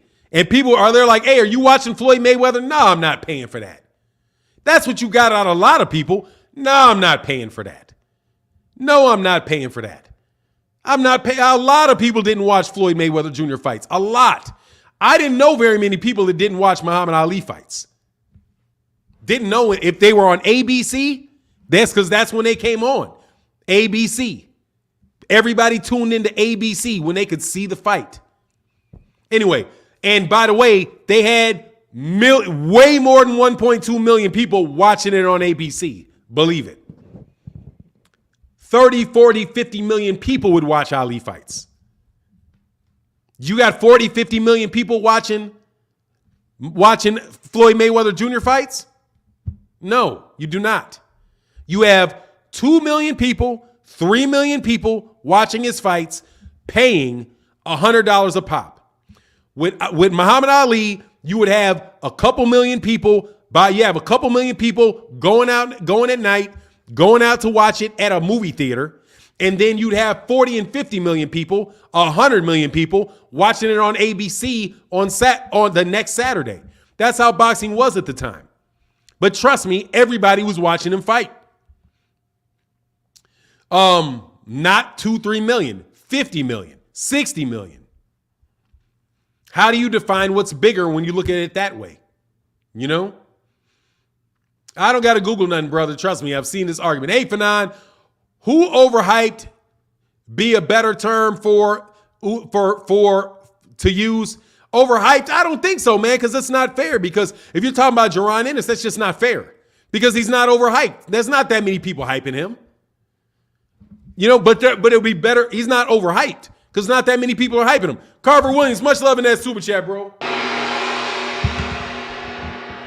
I'm like, yeah, I just don't get it. I'm telling you, man, it's like he was a TV star.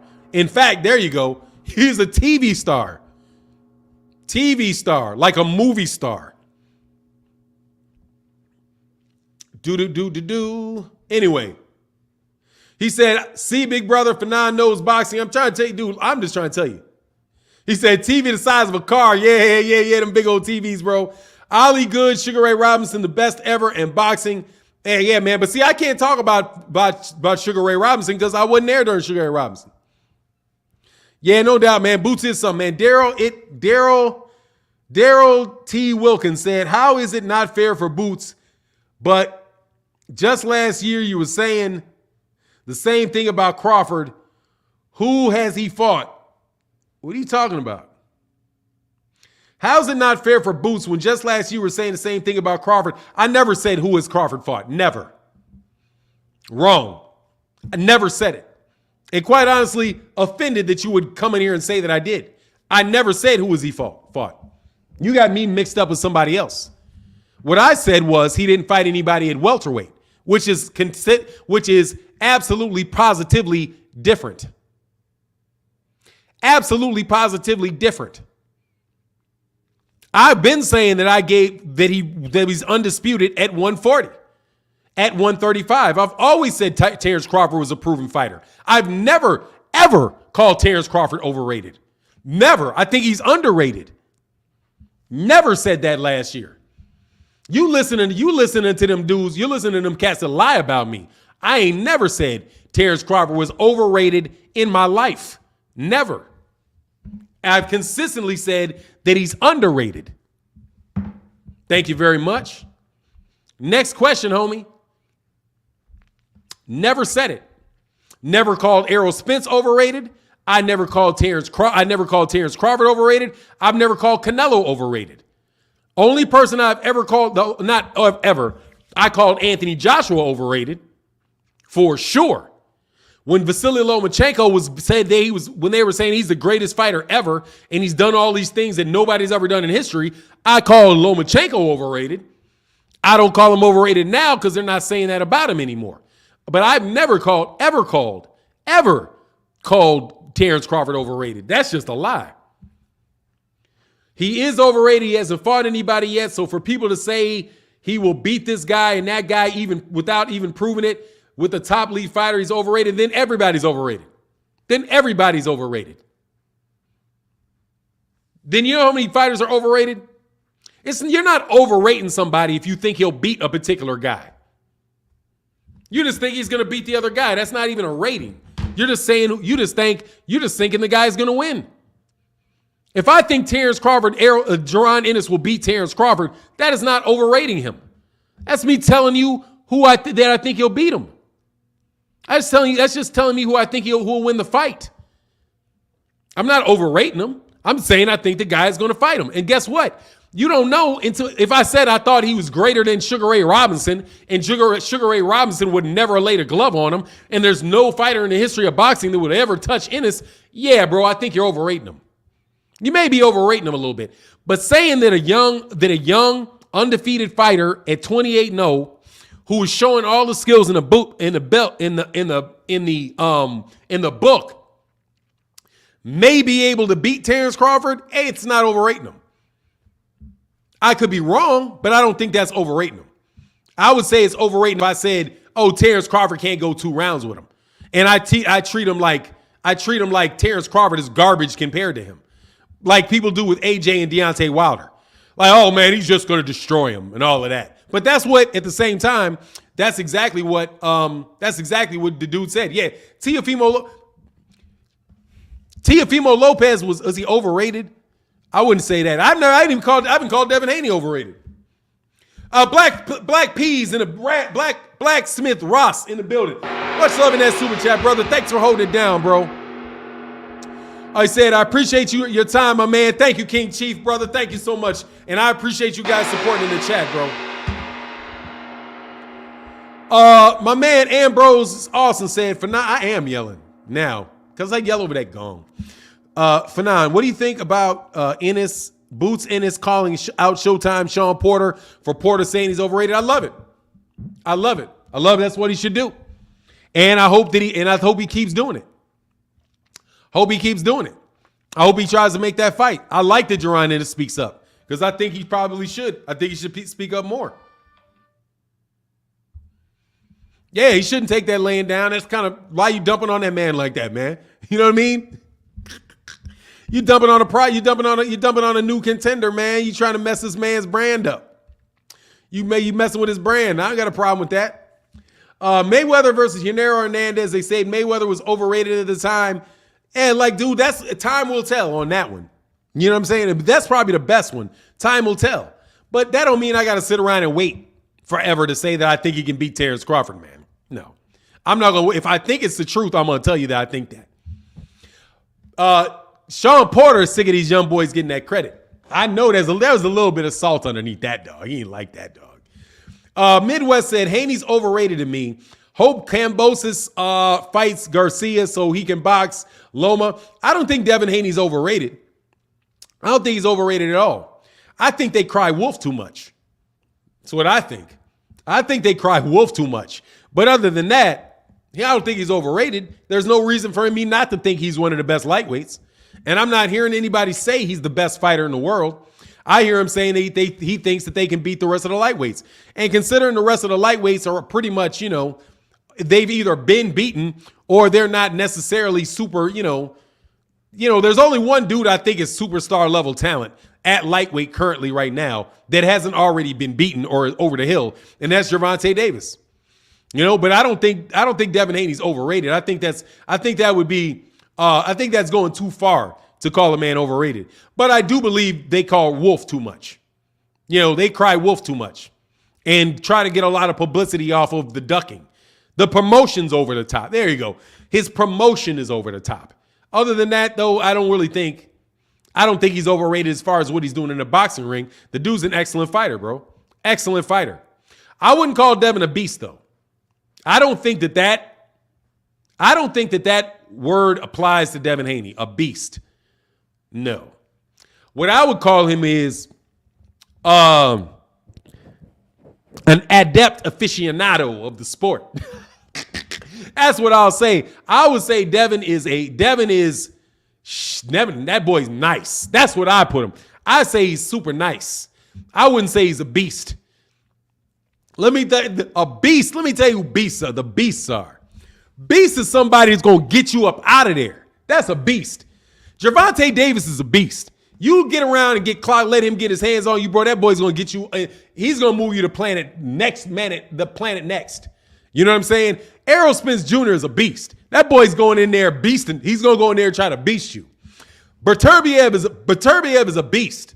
You know what I mean? Monster Inouye's a beast. Monster Inoue is that boy right there. The Monster Inoue is a beast. I mean, overrated, but that boy's a beast. That boy's going to go in there and try to get you. I would say, man, that dude's Devin is smooth. Devin is like nice. Devin's like, you know what I mean? Like Tommy Hearns was a beast. Marvin Hagler was a beast. Floyd ain't a beast. Floyd is just like that. You know what I mean? Floyd, that's what I'm telling you. He's like an adept aficionado, man. Like, he's a man, that dude can go. That boy can fight, man. That's what I say about Devin, man. Devin can fight, man. Ain't no joke, man. Devin can fight. Devin ain't no joke, brother. E Moneybag said DAZN and Eddie Hearns was overpaying, and now they don't have the money for the Cambosos fight. Yeah, they're not, dog. They're not going to make that fight, bro. First of all, the fight's not that big. Okay? It's not a big fight, dude. Quite honestly, that's an ESPN fight.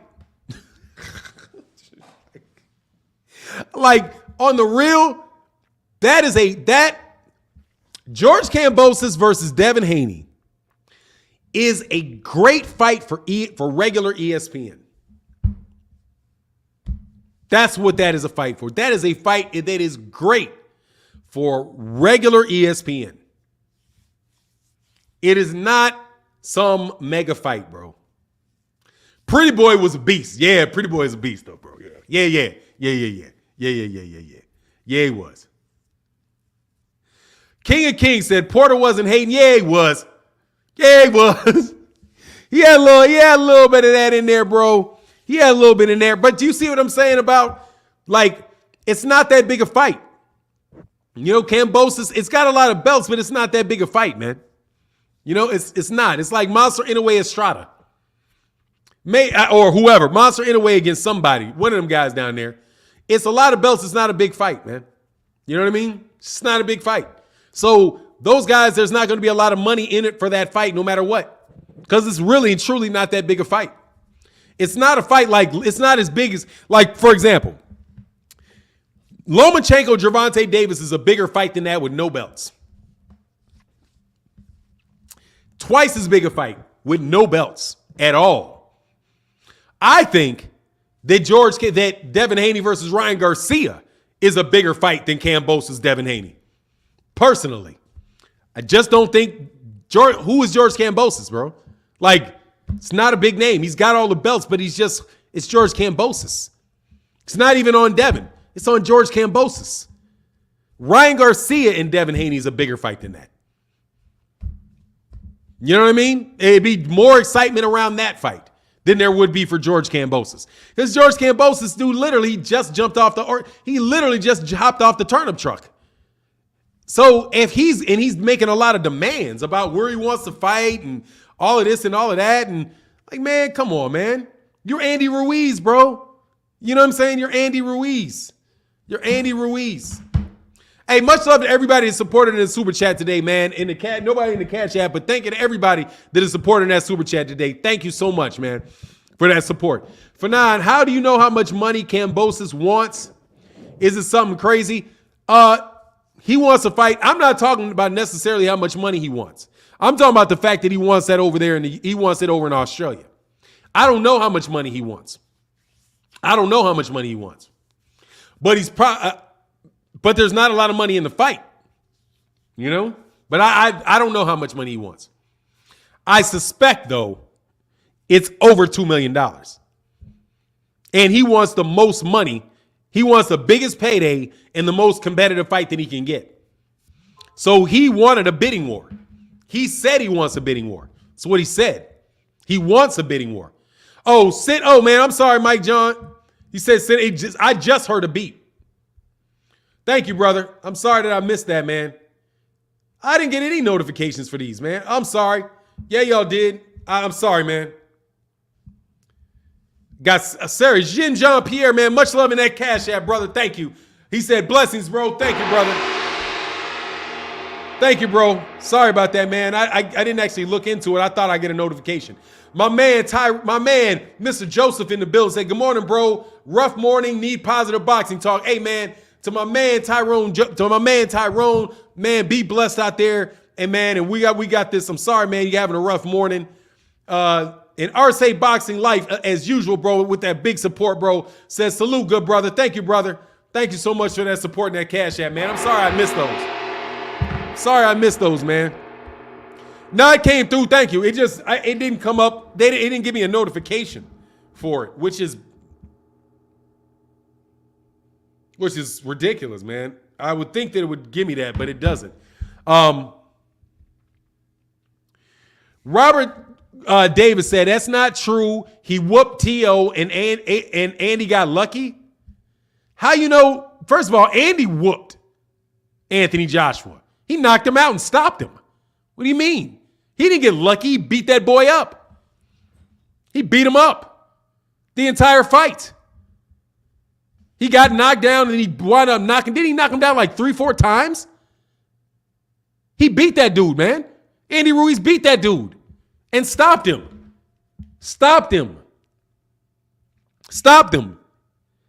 Same thing, bro. Same thing. No difference. No difference. Andy Ruiz, matter of fact, Andy Ruiz beat Anthony Joshua worse than George Cambosos beat Teofimo Lopez, man. Kidding me? That dude didn't even go. Hey, Mr. Unbiased, just saying, all right, what's going on, TD Harden? Much love, man. Much love for that super chat. That's the same thing. He made that boy quit. That fight did not go the distance. He's the same thing, man. Except for Andy Ruiz is a bigger name. No joke. The only difference is Andy Ruiz is a bigger name than George Cambosos, man. Get out of here, man. Y'all didn't. Oh man, please. Only reason anybody knew who George Cambosos was because it took so long to make the fight. That's it.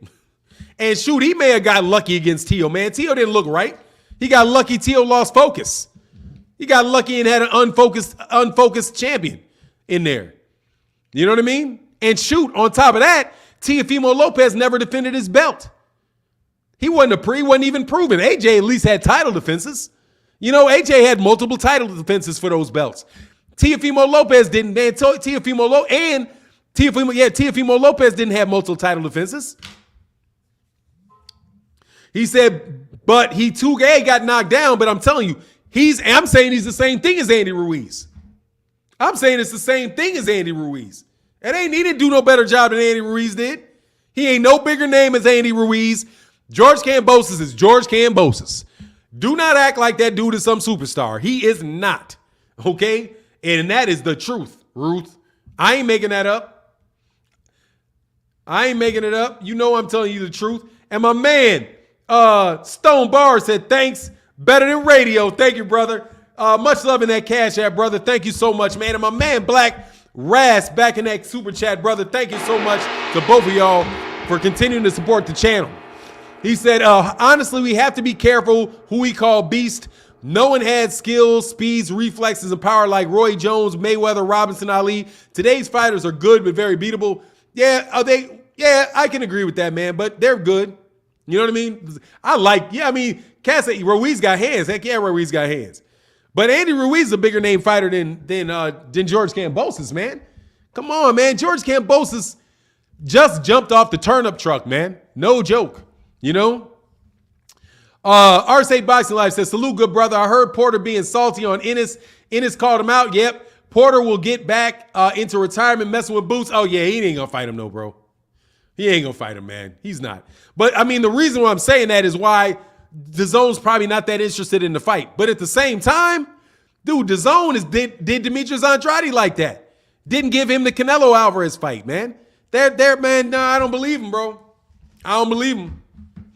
And I don't think they got that money like that for American boxing, because that's what the guy who's in charge of American boxing for DAZN said. It's like, we think the market is too competitive. Zyverhand said, agreed, no superstar. Yeah, it's just, you know, George Cambosos is full. He's eager. Devin is a bigger name, much bigger name in boxing than George Cambosos is.